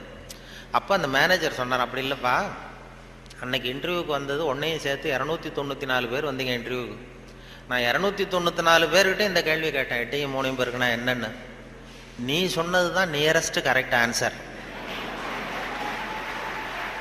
நான் அதனால தான் வேலை கொடுத்தேன், நான் ஒன்றும் தப்பாக பண்ணிவிடல அப்படின்னாலும். அதாவது வாழ்க்கையில் வெற்றி பெறணும், இதய நோய் வரக்கூடாது, ஹார்ட் அட்டாக் வரக்கூடாதுன்னு நினைக்கிறவர்கள் நியரஸ்ட் கரெக்ட் ஆன்சரை தான் பார்க்கணுமா. வாழ்க்கையில் நியரஸ்ட் கரெக்ட் ஆன்சர் பார்க்குற மனோபாவம் வந்து இதயத்தை நல்லா வச்சுருக்கோம். ஆனால் அறிவியலில் அப்படி பார்க்கக்கூடாது. அறிவியலில் ரொம்ப துல்லியம் அவசியம். இப்போ உங்கள் பொறியியல் சம்மந்தப்பட்ட விஷயங்கள்லையோ அறிவியல் சம்மந்தப்பட்டதில் துல்லியம் தான் முக்கியம், அதில் போய் நியரஸ்ட் கரெக்ட் ஆன்சர் பார்க்கக்கூடாது. வாழ்க்கைங்கிற கணக்கில் நியரஸ்ட் கரெக்ட் ஆன்சர் தான் பார்க்கணும், ரொம்ப துல்லியமாக எதையும் பார்க்கக்கூடாது. அறிவியல் வந்து துல்லியம் போச்சுன்னா போச்சு. இப்போ நம்ம ஒரு ராக்கெட் விடுறோம், செவ்வாய் கிரகத்துக்கு விட்டோம், புதன் கிரகத்தில் போய் இறங்கிட்டது, பரவாயில்ல, ஒரு கிரகம் தானே வித்தியாசம் அப்படின்னு அதில் போய் அப்படி போகக்கூடாது. செவ்வாய்க்கு எடுத்தது புதன் தானே, பரவாயில்லன்னு அப்படி போக முடியாது. அறிவியலில் துல்லியம் முக்கியம். வாழ்க்கைங்கிற விளையாட்டில் இந்த பர்ஃபெக்ஷன் பார்க்காதீங்கோ. பர்ஃபெக்ஷன் ஒன்று உலகத்தில் ஒன்றுமே கிடையாதான். பர்ஃபெக்ஷன் நானாக என் மனசில் ஒரு உருவத்தை வரைஞ்சிக்க வேண்டியது, படத்தை போட்டுக்கிறது, அதே மாதிரி எதிரில் இருக்கிறது இருக்கான்னு நான் பார்க்குறேன். நான் உள்ளுக்குள்ளே என்ன வரைஞ்சிருக்கணும் அதே மாதிரி இருந்ததுன்னா பர்ஃபெக்ட்னு சொல்கிறேன், அது இல்லைன்னா அது சரியில்லைங்கிறேன். அதாவது கோளாறு நான் வரைஞ்ச படத்தில் இருக்கே தவிர பொருள் இல்லை. உலகத்தில் எது எது எப்படி இருக்கணுமோ அது அப்படி தான் இருக்குது. அழகாக இருக்கிற பொருளை நீங்கள் விரும்புவதில்லை, அழகாக இருக்கிற பொருளை நீங்கள் விரும்புவதில்லை, நீங்கள் விரும்புகிற பொருள் அழகாக இருக்கிறது அப்படிங்கிறது தான் உண்மை. அதனால தான் ஒரு நீக்ரோவுக்கு அவங்க புள்ள வந்து அழகாக இருக்குது, நமக்கு நம்ம பார்வைக்கு வித்தியாசமாக தெரியுது. அதனால் அந்த அழகுங்கிறதெல்லாம் வாழ்க்கைங்கிற கணக்கில் அந்த ரொம்ப துல்லியமெல்லாம் பார்த்து வாழ்க்கையை வீணாக்கி கொள்ளாதீர்கள்னு சொல்லுவாங்க. ஏன்னா மனிதனுக்கு வந்து இன்னும் சரியான விளக்கம் யாருமே கொடுத்ததில்லை. கிரேக்க அறிஞர்கள் தான் பெரிய இந்த வரைவிலக்கணம் வகுக்கிறதுல ரொம்ப கெட்டிக்காரங்களாம். கிரேக்க அறிஞர்கள் ஒவ்வொன்றுக்கும் டெஃபனேஷன் வகுக்கிறதுல. அப்போ ஒரு குரூப் அறிஞர்கள் குழு கூடி உட்காந்து மனிதன் என்பவன் யார், மனிதன் அப்படின்னா அதுக்கு என்ன டெஃபனேஷன், ஒரு வரைவிலக்கணம் வகுக்கணும்னு உட்காந்தாங்களாம். உட்காந்தா எல்லாம் வந்து இப்படி ஒவ்வொரு அறிஞரும் ஒரு யோசனை சொல்லியிருக்கிறார். மனிதன் என்பவன் ஒரு 2 கால் பிராணி அப்படின்னு எழுதிடலாம் சார் அப்படின்னது உடனே எல்லாம் ஏகமனதாக எல்லாம் சரி தான், சரியாக இருக்க விளக்கம். மனிதன் என்பவன் 2 கால் பிராணி, சரியாக இருக்க, ஒத்துக்கலாம்னு போனாங்க. அப்போ திடீர்னு ஒருத்தர் எழுந்திரிச்சு வெளில ஒன்றாராம். போயிட்டு ஒரு திடுக்கிட்டுன்னு வெளில திரும்பி வந்து ஒரு சாக்கில் கொண்டாந்து அப்படி வச்சார் மேஜையில். இந்த சாக்குக்குள்ளே என்ன இருக்குன்னு கேட்டார் தலைவர், கூட்டத் தலைவர்.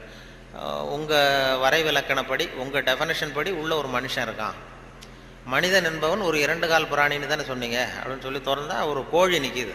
ஒரு கோழி, இது 2 கால் பிராணி தானே, அப்போ இதுவும் ஒரு மனுஷன் தானே அப்படின்னானா. ஆகா, நம்ம டெஃபனேஷனில் ஏதோ ஒரு தப்பு, அதில் ஒரு திருத்தம் உண்டு பண்ணணும் அப்படின்னு சொல்லி இன்னொருத்தர் சொல்லியிருக்காரு. நான் அதில் கொஞ்சம் ஒரு கரெக்ஷன் கொடுக்குறேன் சார் அப்படின்னு சொல்லி மனிதன் என்பவன் சிறகுகளற்ற 2 கால் பிராணி அப்படின்னு கொடுத்துருக்கான். உடனே இவன் மறுபடியும் எடுத்துகிட்டு ஓடனான், திரும்பி வந்தான், சாக்குள்ள மனுஷன் இருக்கான எடுத்தா அதே கோழி ரெக்கையெல்லாம் பீச்சு விட்டு நிறுத்தி வச்சிருக்கான். உங்கள் டெஃபினேஷன் படி மனுஷன் சிறகுகளற்ற 2 கால் பிராணி அப்படின்னு. அப்புறம்தான் அந்த கிரேக்க அறிஞர்களே சொல்லிட்டாங்களாம், மனிதனுக்கு அதாவது இப்போ ஏதாவது ஒன்றும் முடியலைன்னா இப்போ நம்ம என்ன பண்ணுறோமோ அது மாதிரி அதே முடிவுக்கு வந்தாங்க. அதாவது சபை ஒத்தி வைக்கப்படுகிறது அப்படின்னு சொல்லிவிட்டு கடைசி வரைக்கும் அது டெஃபினேஷன் கொடுக்கல. மனிதனுக்கு வந்து விஞ்ஞானம் போட்டிருக்கிற வேலை வேறு.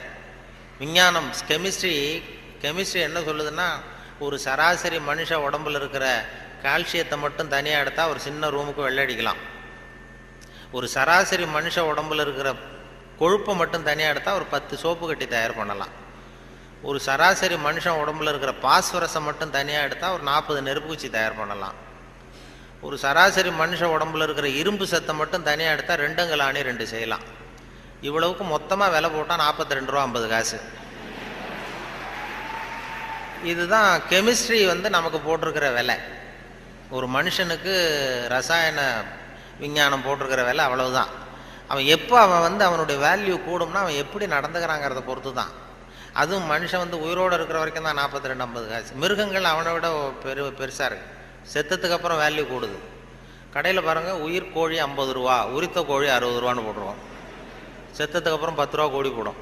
மனுஷன் உயிர் மனிதன் 42 ரூபா 50 காசு, செத்த மனிதன் 52 ரூபா 60 காசு. அப்படின்னா நீயே வச்சுக்கடா போடான்ட்டு போடுவான்.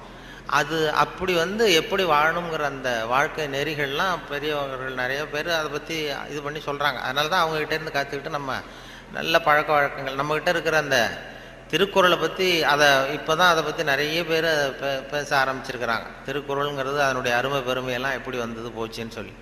திருக்குறள்லாம் சின்ன வயசில் நம்ம பாடத்திட்டத்தில் மனப்பாடம் பண்ணது தான். இப்போ அதை பற்றி ஆங்கில மொழிபெயர்ப்புலாம் நிறைய பெருசாக பண்டிதமணி கதிரேசன் செட்டியார் இருந்தார். அவருடைய மகன் கூட இங்கே இருந்தார்ல, தமிழ் துறையில் கதிர் தியாகராஜன். அவங்க அப்பா பண்டிதமணி கதிரேசன் செட்டியார். அவர் திருக்குறளை மனப்பாடம் பண்ணது எப்படின்னா, எதிரில் அவங்க வீட்டு வேலைக்காரனை உட்கார வச்சுக்குவாராம். இவர் உட்காந்துருப்பார். அவருக்கு கால் நடக்க முடியாது, கால் ஊனம். அதனால் எதிரில் வேலைக்காரனை உட்கார வச்சுட்டு அவன் கையில் திருக்குறள் புஸ்தகத்தை கொடுத்துட்றது. இவர் உட்காந்துக்கிட்டு, இந்த இடத்துல நான் முதலாளி கிடையாது, நீ வேலைக்காரன் கிடையாது, நான் திருக்குறளை வரிசையாக சொல்லிட்டு வருவேன், அது சரியாக இருக்கான்னு பார்த்துக்கிட்டே வா, ஏதாவது ஒரு சின்ன தப்பு சொல்லிட்டா கூட நீ என்ன முதலாளின்னு பார்க்காத, எழுந்திரிச்சு என் தலையில் ஓங்கி ஒரு கொட்டு வை அப்படின்னு. சரி முதலாளின்னு வாங்கி வச்சுக்கிட்டான். வாங்கி வச்சுட்டு சொல்லுங்கள் முதலாளின்னு உட்காந்தான். அகர முதல எழுத்தெல்லாம் ஆதி பகவன் முதற்றே உலகு அப்படின்னாரு. உடனே கிடுக்குன்னு கொஞ்சம் இருங்க முதலாளி அப்படின்னு சொல்லி எழுந்திரிச்சு ஓங்கி நங்குன்னு ஓட்டி விட்டான் தலையில். ஏன்டா கூட்டினா, நான் சரியாக தானடா சொன்னேன் அப்படின்னா, இல்லை நீங்கள் சொன்னது தப்பு முதலாளி, அகர முதல எழுத்தெல்லாம்னு நீங்கள் சொன்னீங்க, இந்த புஸ்தகத்தில் அகர முதல வெழுத்தெல்லாம்னு போட்டிருக்கு, அதனால் தப்பு. டக்குன்னு இப்போ திருக்குறளை பிடிங்கிட்டாராம். இதே ரீதியில் போனால் நான் 1330 கொட்டு வாங்கணும் உங்ககிட்ட, என் தலை தாங்காது, நான் பார்த்துக்கிறேன் போடான்ட்டாரான். அப்படிலாம் திருக்குறளை படித்து பெரிய இது பண்ணியிருக்கிறாங்க. அவருக்கு கால் ஊனம், பண்டிதன் கதிரேசன் செட்டியாருக்கு. அவருக்கு பாதுகாப்புக்குன்னு ஒருத்தனை வச்சுருந்தாரான், அவனுக்கும் கால் கிடையாது. அப்போ கேட்டிருக்காங்க, ஏங்க ஐயா நீங்கள் தான், உங்களுக்கு தான் கால் நடக்க முடியாது, நடமாட முடியல, கால் ஊனம், உங்களுக்கு பாதுகாப்புக்குன்னு ஒருத்தனை வச்சுருக்கீங்க, அவனுக்கும் கால் விளங்காமல் இருக்குது, கால் சரியில்லையே அப்படின்னு இருக்காங்க. அப்போ அதை நான் அர்த்தத்தோடு தான் வச்சுருக்கேன்னாரான். என்ன அப்படின்னு கேட்டதுக்கு சொல்லியிருக்காரு, எனக்கு ஒரு ஆபத்துன்னு வரும்பொழுது இவன் விட்டுட்டு ஓடி போகாமல் இருக்கணும்ல, அதுக்காக தான் வச்சுருக்கேன் அப்படின்னு சொன்னாரான். அப்படிலாம் அந்த தலைமுறையில் திருக்குறளை பற்றி சொல்லுவாங்க. திருக்குறளை இப்போ பெரிய அதை பற்றி சான் ஸ்னைடர்னு ஒருத்தர், இப்போ அமெரிக்க பேராசிரியர், திருக்குறளை பற்றி 600 பக்கத்துக்கு 600 பக்கம் கற்கும் வழிகள்னு ஒரு புத்தகம் எழுதினாராம். ஹைவே டு லேர்னிங், அது ஒன்று ஹைவே டு லேர்னிங் அப்படிங்கிற புத்தகம் 600 பக்கம், 500 ரூபா விலை. அதாவது கற்கும் வழிகள்னு அமெரிக்காவில் இப்போ பிரபலமாக அந்த புத்தகம் வித்துக்கிட்டு இருக்கு. அதை படிச்சுட்டு நம்ம தமிழ் பேராசிரியர் ஒருத்தர் சொன்னாருங்க, இதுக்கு ஏன் 600 பக்கம் வேஸ்ட், நம்ம திருவள்ளுவர் ஒவ்வொரு வார்த்தையிலேயே பதில் சொல்லியிருக்காரு அப்படின்னார். கற்கும் வழிகளில் அவர் என்ன பண்ணியிருக்காருன்னா, சாப்டர் படிச்சார். Why we should read, how we should read, what we should read, when we should read அப்படின்னு 4 பிரிவாக பிரிச்சுக்கிட்டு எதை படிக்கணும், எப்படி படிக்கணும், ஏன் படிக்கணும், எப்போ படிக்கணும் அப்படிங்கிற மாதிரி பண்ணியிருக்கிறார். அதாவது ஹவு வி ஷுட் ரீட் அப்படின்னு ஒரு கேள்வியை கேட்டுக்கிட்டு 250 பக்கம் அவர் எழுதியிருக்கார். இந்த கேள்விக்கு திருவள்ளுவர் எதை படிக்கணும், அதாவது எப்படி படிக்க வேண்டும், ஹவு வி ஷுட் ரீட்னா கசடர கற்க அப்படின்னு ஒரே வார்த்தையில் ஒரு பதில் உண்டு. இதுக்கு 250 பக்கம் வேஸ்ட் பண்ண வேண்டியதில்லைன்னார். வாட் வி ஷுட் ரீட், என்ன படிக்கணும் அப்படின்னா கற்பவை கற்க சொல்ற, இதுக்கு 300 பக்கம் எழுதியிருக்காரு அவர். வென் வி ஷுட் ரீட், அதாவது அப்புறம் வாட் வி ஷுட் ரீட், ஏன் படிக்க வேண்டும், ஒய் வி ஷுட் ரீட், அதுக்கு 300 பக்கம் எழுதியிருக்காரு. இவர் அதற்கு தக நிற்க அப்படிங்கிறது தீர்ந்து போச்சு. வென் வி ஷுட் ரீட், எப்பொழுது படிக்க வேண்டும் அப்படின்னா சாந்துணையும் அப்படிங்கிற வார்த்தையில் இருந்தது. இப்படி 4 வார்த்தையில் திருவள்ளுவர் சொன்னதை ஒரு 600 பக்கம் எழுதியிருக்கிறாருன்னு சொல்லி சொன்னார். அதை படித்து பார்த்துட்டு அப்படி அதை பற்றி பெருமையாக ஜியு போப்பு ஆராய்ச்சி பண்ணார். அதாவது இவர் அரிஸ்டாட்டல்லையும் திருவள்ளுவரையும் ஒப்பிடுறார் ஜியு போப்பு. அப்போ என்னென்னா, அரிஸ்டாட்டில் காலத்தில் ஒரு தப்பு பண்ணிட்டா அதே தப்பை திருப்பி பண்ணலாம். இப்போ ஒருத்தர் வலது கையை ஒருத்தன் வெட்டிட்டான்னா திருப்பி அவனுடைய வலது கையை வெட்டலாம். இப்போ ஒருத்தன் ஒரு கண்ணை குத்திவிட்டான்னா அதே கண்ணை இவனும் குத்தலாம். அதுதான் இப்போ உள்ள தர்மம். அரிஸ்டாட்டில் காலத்தில் ஒருத்தன் உங்களுக்கு ஒரு விரலை எந்த விரலை வெட்டுறானோ அதே விரலை நீங்களும் வெட்டலாம். அது அந்த தர்மம். அந்த அதே காலத்தில் வந்து திருவள்ளுவர் என்ன சொல்கிறார் அப்படின்னு பார்த்தார். அதாவது ஒருத்தன் நமக்கு கெடுதல் பண்ணுனா திருப்பி அதே கெடுதலை பண்ணு அப்படின்னு அவர் சொல்கிறார். இயேசுநாதரும் அப்போ சொன்னார். அவர் என்னென்னா, அதாவது அரிஸ்டாட்டில் என்ன சொன்னார், ஒருத்தன் உனக்கு வலது கன்னத்தில் அடித்தான்னா நீ வலது கன்னத்தில் அடி. இது அரிஸ்டாட்டல். இயேசுநாதர் சொன்னார், உனக்கு வலது கன்னத்தில் அடித்தான்னா நீ இடது கன்னத்தை திருப்பி காட்டு அப்படின்னார். இது அதை விட கொஞ்சம் பெரிய பண்பாடுள்ள செயல். அதுக்கடுத்து திருவள்ளுவரை பார்த்தா, நீ ஒருத்தன் உன்னை அடிச்சுட்டான்னா நீ பதிலுக்கு அவன் கன்னத்தை தடவி கொடு அப்படிங்கிறார். இன்னா செய்தாரே ஒருத்தல் அவர் நானும் நன்னையும் செய்து விடுன்னு சொன்னார். அப்படின்னு சொல்லிட்டு இது ஜியு போப் ஒப்பிடுறார் அரிஸ்டாட்டிலையும் திருவள்ளுவரையும். அவர் எழுதுறார், when compared because of this unique feature of forgiveness. மன்னிப்புல வந்து இது ஒரு தனித்தன்மை இருக்கு திருவள்ளுவர் சொல்றதுல. அதனால ஜியு போப் எழுதுறார், when compared because of this unique feature of forgiveness, Thiruvalluvar is at least 1 inch taller than Aristotle அப்படின்னு எழுதினார். அரிஸ்டாட்டிலை விட 1 இன்ச்சு உயரமானவர் திருவள்ளுவர் அப்படின்னு சொல்லி. அதனால தான் அவ்வளோ உயரமாக கன்னியாகுமரியில் கொண்டு போய் சிலை வச்சுருக்குறோம். அது வந்து அப்படி வந்து ஜியு போப்பு கம்பேர் பண்ணி எழுதுறார். அப்படி நாம் பெருமைப்படுறதுக்கு எத்தனையோ விஷயங்கள் நம்ம இதில் இருக்குது. அதனால் இப்படிப்பட்ட இந்த உணர்வு, இந்த நகைச்சுவை உணர்வை பற்றி பேசிட்டு இருந்தோம் இல்லையா, அது வந்து எங்கள் ஆசிரியர் சொன்னது மாதிரி அதை வச்சு எந்த விஷயத்தை சொன்னாலும் கொஞ்சம் சுவாரஸ்யமாக சொன்னோம்னா வாழ்க்கையிலையும் சரி, நீங்கள் எந்த துறையில் வேலைக்கு போனாலும் சரி, சக மனிதர்கள்ட்ட பழகும் பொழுதும் சரி, அந்த நகைச்சுவை உணர்வுன்னு இருக்கும் பொழுது நல்லாயிருக்கும்.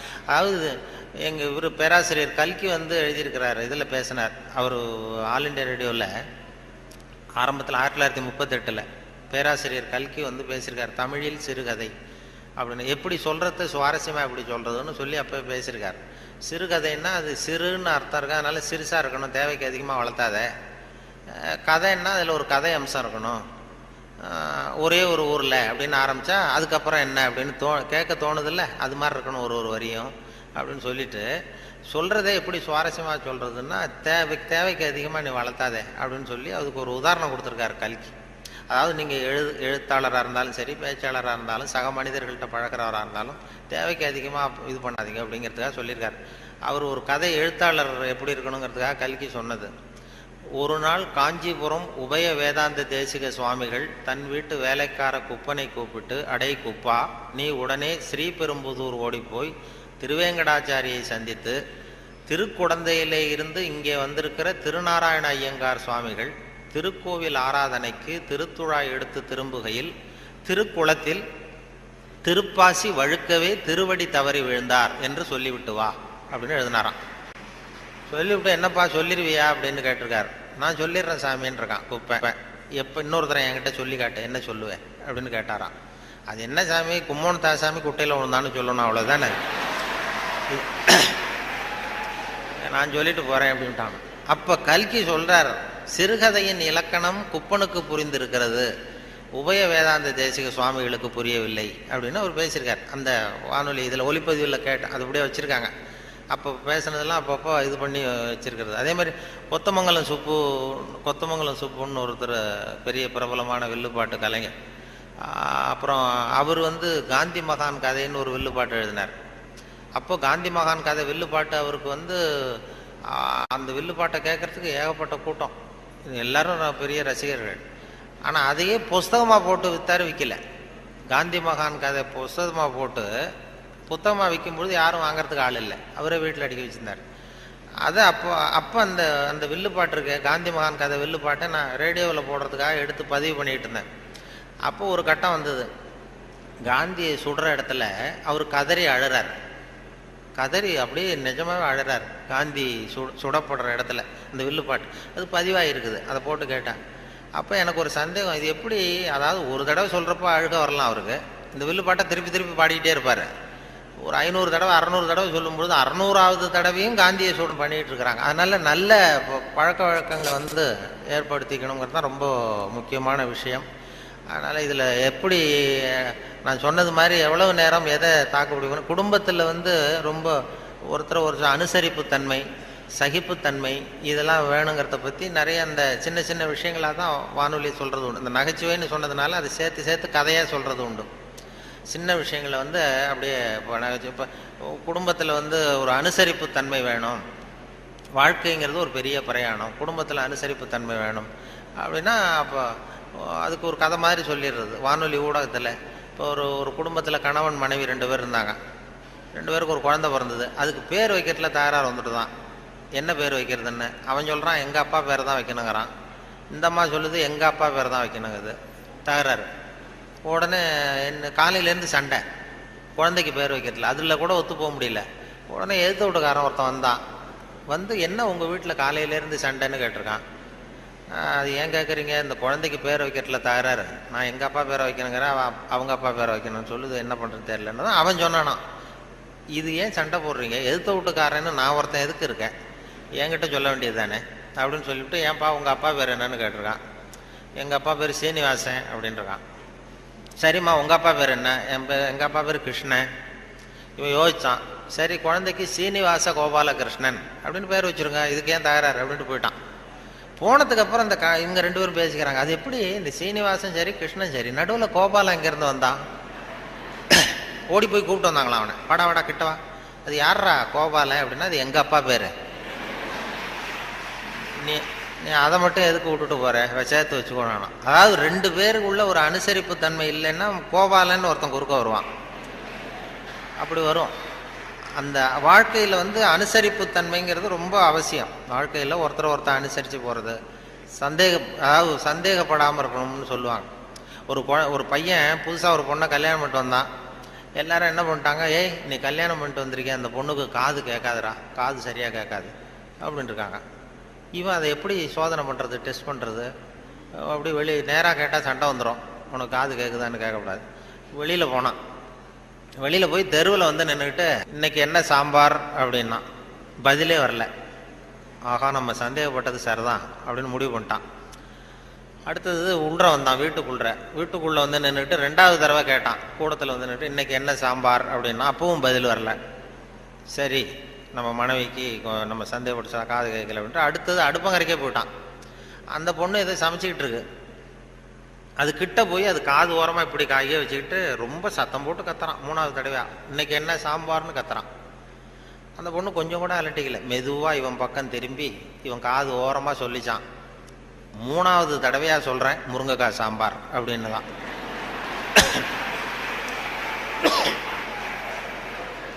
இவனுக்கு காது கேட்கல, இவன் அதை போய் குத்துறான். அதான் தன் குற்றம் நீங்கி பிறர் குற்றம் காண்கிற்பின் என் குற்றமாகும் இறைக்குன்னு சொல்லுவாங்க. அதில் திருவள்ளுவர் இதில் என்னென்னா ரொம்ப கிட்டத்தில் நமக்கு புத்தி சொல்கிறவர் அவர் தான். மற்றவங்களாம் எட்டத்துலேருந்து சொல்லுவாங்க. நீங்கள் நல்லது செஞ்சால் எதுக்கும் கவலைப்படாதீங்க அப்படின்னு எத்தனையோ பேர் உபதேசம் பண்ணுவாங்க. நமக்கு நீ நல்ல காரியம் செய்கிறது நல்ல காரியமா, எதுக்கும் கவலைப்படாது, நீ பாட்டு செஞ்சுட்டு போடா அப்படிம்பாங்க. திருவள்ளுவரை சொல்ல கிட்ட நீ நல்லது செஞ்சாலும் தப்பு வந்துடும் ஜாக்கிரதையாரு அப்படின்னு சொல்லிட்டு போகிறார். அது நம்ம மேலே ரொம்ப அக்கறை உள்ளவங்க தான் அதை சொல்லுவாங்க. பலனை பற்றி கவலைப்படாத, நீ பாட்டு எதை வேணாலும் செஞ்சுட்டு போ, கடமையை செஞ்சுட்டு போடான்னு உபதேசம் பண்ணுறது இருக்காங்க நிறையா.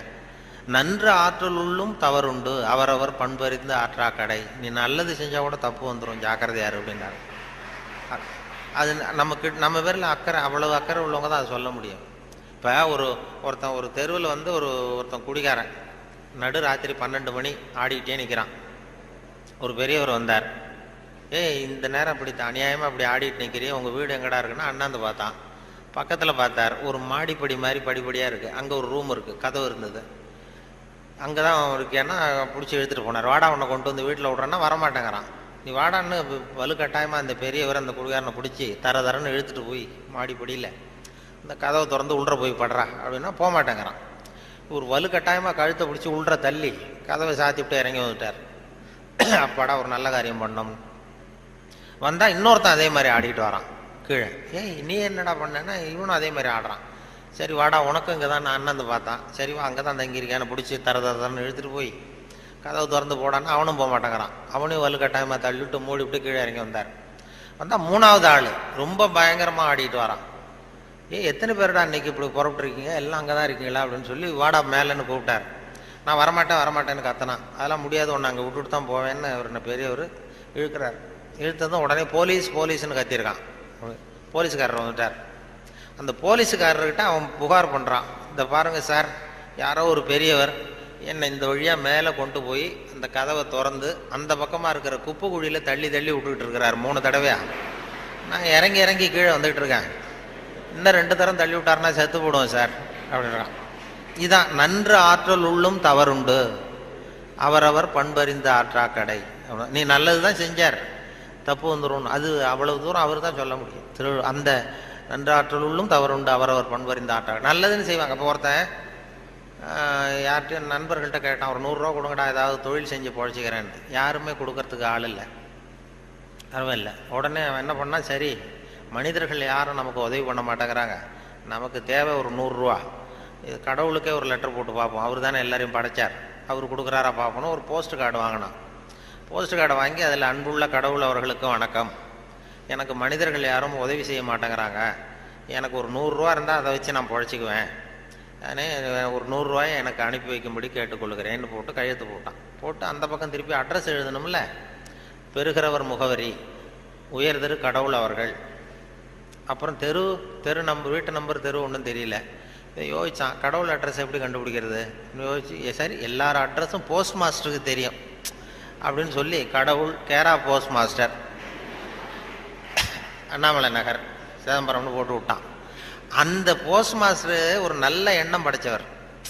அவர் என்ன பண்ணிட்டாரு, யாரோ ஒருத்தன் அப்பாவித்தனமாக 100 ரூபா கேட்டிருக்கான், நாமளே அனுப்பிச்சிருவோம், கடவுளுக்கு அனுப்பியிருக்கான் அப்படின்னு சொல்லி அங்கே போஸ்ட் ஆஃபீஸில் வேலை செய்கிறவங்கள்ட்டெல்லாம் உங்களால் முடிஞ்சதை கொடுங்கப்பா, ஹெல்ப் பண்ணுங்க, அவனுக்கு உதவி பண்ணுவோன்னா ஆளுக்கு உடனே 5-10 எடுத்து கொடுத்தாங்க. எல்லாரும் சேர்த்தா ஒரு 90 ரூபா சேர்ந்து போச்சு.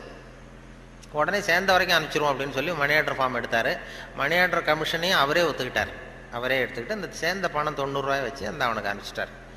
அவன் வாங்கிட்டான். வாங்கி 90 ரூபா வாங்கிட்டு மறுபடியும் ஒரு போஸ்ட் கார்டு வாங்கினான். வாங்கி மறுபடியும் கடவுளுக்கே ஒரு லெட்டர் எழுதினான். அன்புள்ள கடவுள் அவர்களுக்கு வணக்கம், நீங்கள் அனுப்பிய பணம் வந்து சேர்ந்தது, ரொம்ப நன்றி. இருந்தாலும் உங்களுக்கு ஒரு யோசனை சொல்ல விரும்புகிறேன், ஆலோசனை, அறிவுரை. இனிமேல் நீங்கள் எனக்கு பணம் அனுப்பும் பொழுது போஸ்ட் மாஸ்டர் மூலமாக அனுப்ப வேண்டாம், அவர் ஒரு 10 ரூபாயை எடுத்து வச்சுக்கிறார் அப்படின்னா. நல்லது செய்ய போய் கெட்ட பேர் வந்துடுது பாருங்க. இதான் நன்று ஆற்றல் உள்ளும் தவறுண்டு, நன்று ஆற்றல் உள்ளும் தவறுண்டு, அவரவர் பண்பறிந்த ஆற்றா கடை அப்படிங்கிறது அதான். அப்படி அதை பண்ணியிருக்கிறாங்க. அதை ரொம்ப அருமையாக இவர் சுத்தானந்த பாரதியார் மொழிபெயர்ப்பு இருக்கு, ஆங்கில மொழிபெயர்ப்பு. அதை திருக்குறள் தமிழில் எப்படி எழுதியிருக்காரோ அதே அழகில் அவர் ஆங்கிலத்தில் மொழிபெயர்த்திருக்கிறார். சுத்தானந்த பாரதியாருடைய ஆங்கில மொழிபெயர்ப்பு பார்த்தீங்கன்னா அப்படியே இருக்கும். அதாவது உடம்போடு உயிரிட என்ன, மடந்தையோடு எம்மிடை தொடர்புன்னு ஒரு திருக்குறள் இருக்கும். அதாவது இந்த பெண்ணுக்கும் எனக்கும் உள்ள தொடர்பு எப்படின்னா உடம்புக்கும் உயிருக்கும் உள்ள தொடர்பு மாதிரி அப்படின்னு அந்த இதில் திருவள்ளுவர் எழுதிப்பார். உடம்போடு உயிரிட என்ன, மற்றென்ன மடந்தையோடு எம்மிடை தொடர்பு.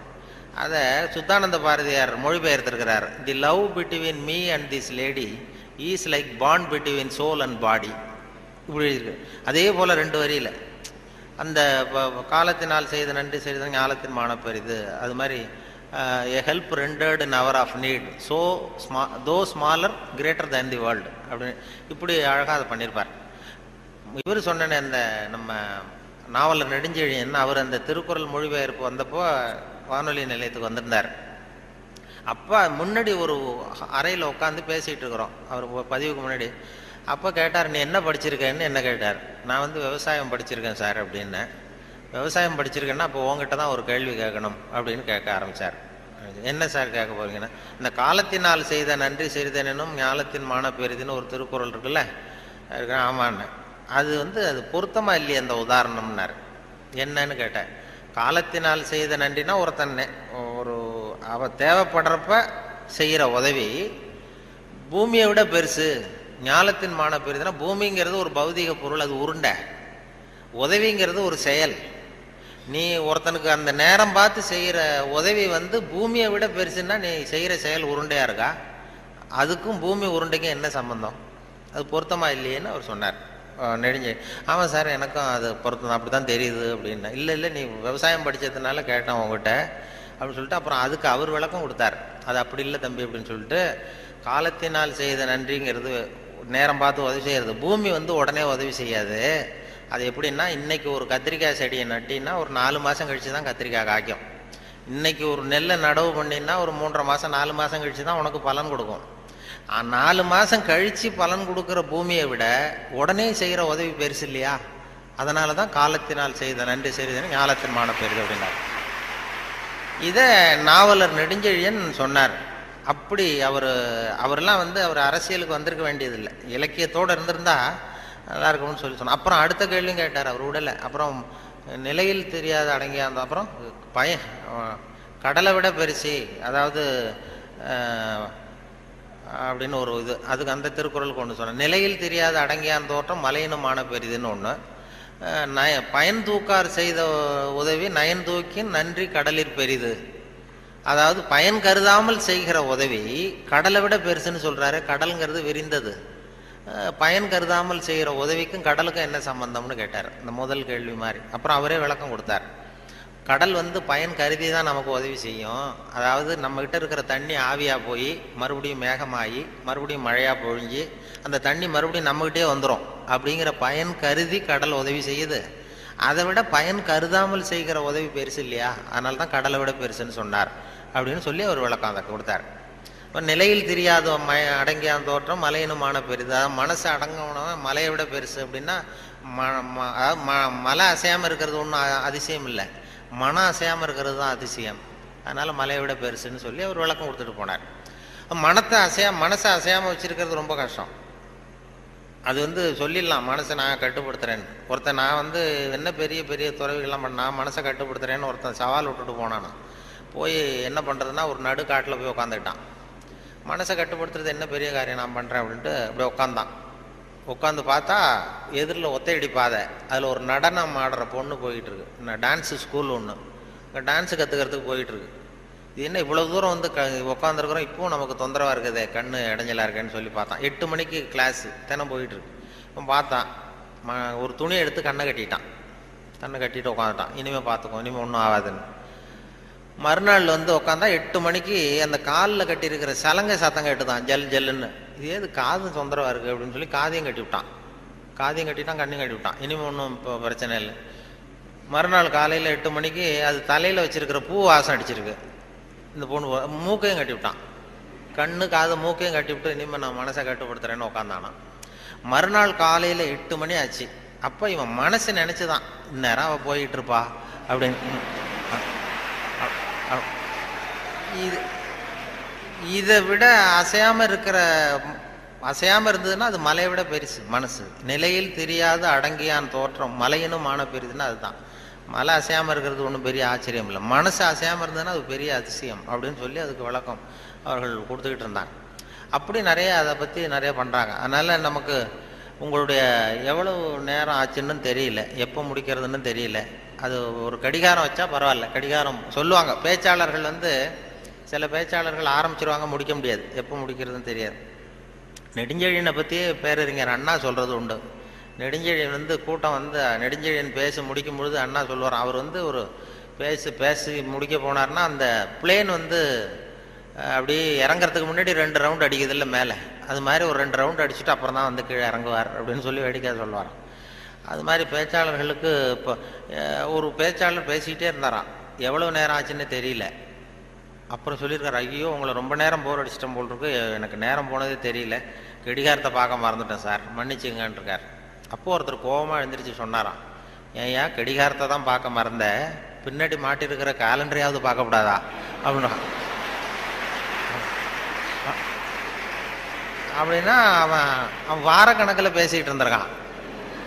போன ஆரம்பத்தில் முடித்து இந்த விழா முடிகிற வரைக்கும் பேசிகிட்டு இருக்கிறது மாதிரி ஆகிடும். அது அந்த பேச்சுங்கிறது அந்த கல்கி சொன்னார்ல, அது மாதிரி இருக்கணும்னு சொல்லுவாங்க. பேச்சு எதுவாக இருந்தாலும் ஒரு தன்னம்பிக்கை ஊட்டுறது மாதிரி இருக்கணுமா. ஒரு பேச கேட்டாலும் எழுத்தை படித்தாலும் அது படித்து முடித்ததும் நமக்கு ஒரு வாழ்க்கையில் ஒரு பிடிப்பு தன்னம்பிக்கை ஊட்டணும். ஒரு இளைஞன் வாழ்க்கையில் விரக்தி அடைஞ்சி தற்கொலை பண்ணிக்கலாம்னு போய் தண்டவாளத்தில் தலை வச்சு படுத்தான். படுத்துறான், எதுவும் வாழ்ந்து பிரயோஜனம் இல்லைன்னு விரக்தி அடைஞ்சிட்டான். படுத்துக்கிட்டு இப்படி பார்க்குறான், 2 பக்கமும் ரயிலே வரல. இது என்னடா தற்கொலை கூட பண்ணுறது சாத்தியமா இல்லையே அப்படின்னு பார்த்தான். அப்போ யாரோ ஒருத்தர் ஒரு பக்கத்தில் ஒரு பெரிய மைதானம், ஒரு பெரிய பேச்சாளர் பேசிகிட்டு இருக்காரு. ஆகா அங்கே யாரோ ஒருத்தர் பேசுகிறாரு, அதையாவது போய் கேட்டுட்டு வருவோம் கொஞ்சம் நேரம், இங்கே போர் அடிக்குது, அதுக்கப்புறம் தண்டவாளத்தில் தலை வச்சு படுத்துருவோம். அப்படின்னு எழுந்திரிச்சு போனான். அங்கே போனால் ஒரு 2000 பேர் உட்காந்துருக்காங்க மைதானத்தில். பேசிகிட்டு இருக்கார் ஒரு பேச்சாளர் தன்னம்பிக்கைங்கிறத பற்றி.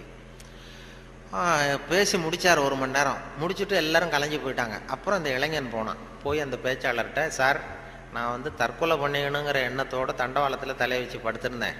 உங்கள் குரல் கேட்டது, பேச்சு கேட்கணும்னு வந்தேன். 1 மணி நேரம் உங்கள் பேச்சை கேட்டேன். இப்போ வந்து அந்த தற்கொலை எண்ணத்தை மாற்றிக்கிட்டேன். நான் இனிமேல் தற்கொலை பண்ணிக்க மாட்டேன். எனக்கு வாழ்க்கையில் ஒரு தன்னம்பிக்கை வந்துட்டுது, பிடிப்பு வந்துட்டுது. அதுக்கு நீங்கள் தான் காரணம் அப்படின்ட்டுருக்கான். அது எப்படிடா அந்த முடிவுக்கு வந்தேன்னு கேட்டிருக்காரு அவர். ஒன்றும் இல்லை சார், இப்போ உங்கள் பேச்சு எவ்வளோ பேர் கேட்டாங்க இந்த கூட்டத்தில் அப்படின்னா ஒரு 2000 பேர் கேட்டிருப்பாங்க அப்படின்னாரான் பேச்சாளர். அப்போ அந்த இளைஞன் சொன்னானா, ஏன் சார் ஒரு 2000 பேரை ஒரே நேரத்தில் சாகடிக்கிற நீ உயிரோடு இருக்கிறப்போ நான் எதுக்கு சார் சாகணும்? நான் எதுவும் எந்த தப்பும் பண்ணலையே சார். ஒன்றும் எதுவும் பண்ணல சார், நான் ஒன்றும் இப்போ பழச்சிக்குவேன் சார்ட்டு போட்டாரான். அப்படி வந்துடும் கதை. அப்படி பேச்சாளர்கள்ங்கிறது அந்த என்ன ஒரு சகிப்புத்தன்மை. ஒரு பேச்சாளர் என்ன பண்ணார் தெரியுமா, வேகமாக போயிருக்காரு, அவசரமாக கூட்டத்தில் பேசணும்னு போயிருக்காரு. ஒரு காட்டு வழியாக போகும்போது சிங்கம் வந்து எதிரில் நின்று தான் வழி மறிச்சிருக்கு. ஏன் என் நிற்கிற அப்படின்னா, எனக்கு பசிக்குது, உன்னை சாப்பிட போகிறேன்னு தான் சிங்கம். நீ என்ன இப்போ சாப்பிட்றாத, நான் ஒரு முக்கியமான கூட்டத்தில் பேசுறதுக்காக போயிட்டுருக்கேன், அதனால் அதை கெடுத்துறாத அப்படின்ட்டு. அது என்ன, உன் மீட்டிங்கை பற்றி எனக்கு கவலை இல்லை, உன் பேச்சை பற்றி எனக்கு, என் பசி தான் முக்கியம், உன்னை சாப்பிட போகிறேன்னு. ஐயோ அவங்கெல்லாம் ஏமாந்துருவாங்க, ரொம்ப பேர் காத்துக்கிட்டு இருக்கிறாங்க பேச்சை கேட்கறதுக்கு, ஏமாந்துருவாங்க அப்படின்றாரு. இனி என்ன அவ்வளோ நல்லா பேசுவியா அப்படின்னு தான் சிங்கம். அதை ஏன் பேச்சை கேட்டால் அப்படியே கேட்குறவங்க மயங்கி விழுந்துருவாங்க. உடனே சிங்கம் சொல்லிச்சான், நீ இங்கேயே பேச, நான் மயங்கி விழறேன்னா பார்ப்போம் அப்படின்ட்டு. உடனே ஒரு ஆரம்பித்தார், பெரியோர்களே தாய்மார்களே அப்படின்னார். சிங்கம் அப்படியே கரகரகரகரன்னு சுற்றி விழுந்துடுது, கடிச்சு அப்படியே மயக்கடிச்சு விழுந்துட்டுது. இவர் பார்த்தாரு, இதுதான் நமக்கு தப்பிக்கிறதுக்கு சரியான நேரம், இந்த மயக்கம் தெளி எழுந்திரிச்சு ஓடி போகணும் நம்ம அப்படின்னு. அப்படி பாம்பு நெளியிறது மாதிரி நெளிஞ்சு போனாராம். ஏன்னா எழுந்திரிச்சு நடந்தால் அதிர்ச்சியில் முழிச்சுக்கிட்டுதுன்னா என்ன பண்ணுறது, மயக்கம் தெளிஞ்சிரும்னு பாம்பு நெளிய மாதிரி நெளிஞ்சு கொஞ்சம் தூரம் போய் எழுந்திரிச்சு ஒரே ஓட்டமாக ஓடி போட்டார். ரொம்ப தூரம் போய் திரும்பி பார்க்குறார், அந்த சிங்கம் அப்படியே கிடக்குதா பின்னாடி துரத்துதான்னு. வேர்த்து ஒழுகுது, மூச்சு வாங்குது. ரொம்ப தூரம் ஓடி போய் திரும்பி பார்த்தா சிங்கம் அப்படியே மயங்கி கிடக்கு, மயங்கி விழுந்தது அப்படியே கிடக்கு. இவர் அங்கேருந்து அந்த சிங்கத்தை பார்த்துட்டு மனசுக்குள்ளே நினச்சிக்கிட்டாராம், நல்ல வேளை நம்ம பேச்சை கேட்டுட்டு அந்த சிங்கம் மயங்கி விழுந்ததுனால நாம் தப்பித்தோம் அப்படின்னு அவர் நினச்சிக்கிட்டாராம். நம்ம பேச்சை கேட்டு மயங்கி விழுந்ததுனால தப்பித்தோம், நல்ல வேலை அப்படின்னு நினச்சிக்கிட்டாராம். அதே நேரம் சிங்கமும் லேசாக தலையை தூக்கி ஒரு கண்ணால் அவரை பார்த்துட்டு இது நினச்சிக்கிட்டு தான், நல்ல வேளை மயங்கி விழுந்தது மாதிரி நடித்ததுனால நாம் தப்பித்தோம்,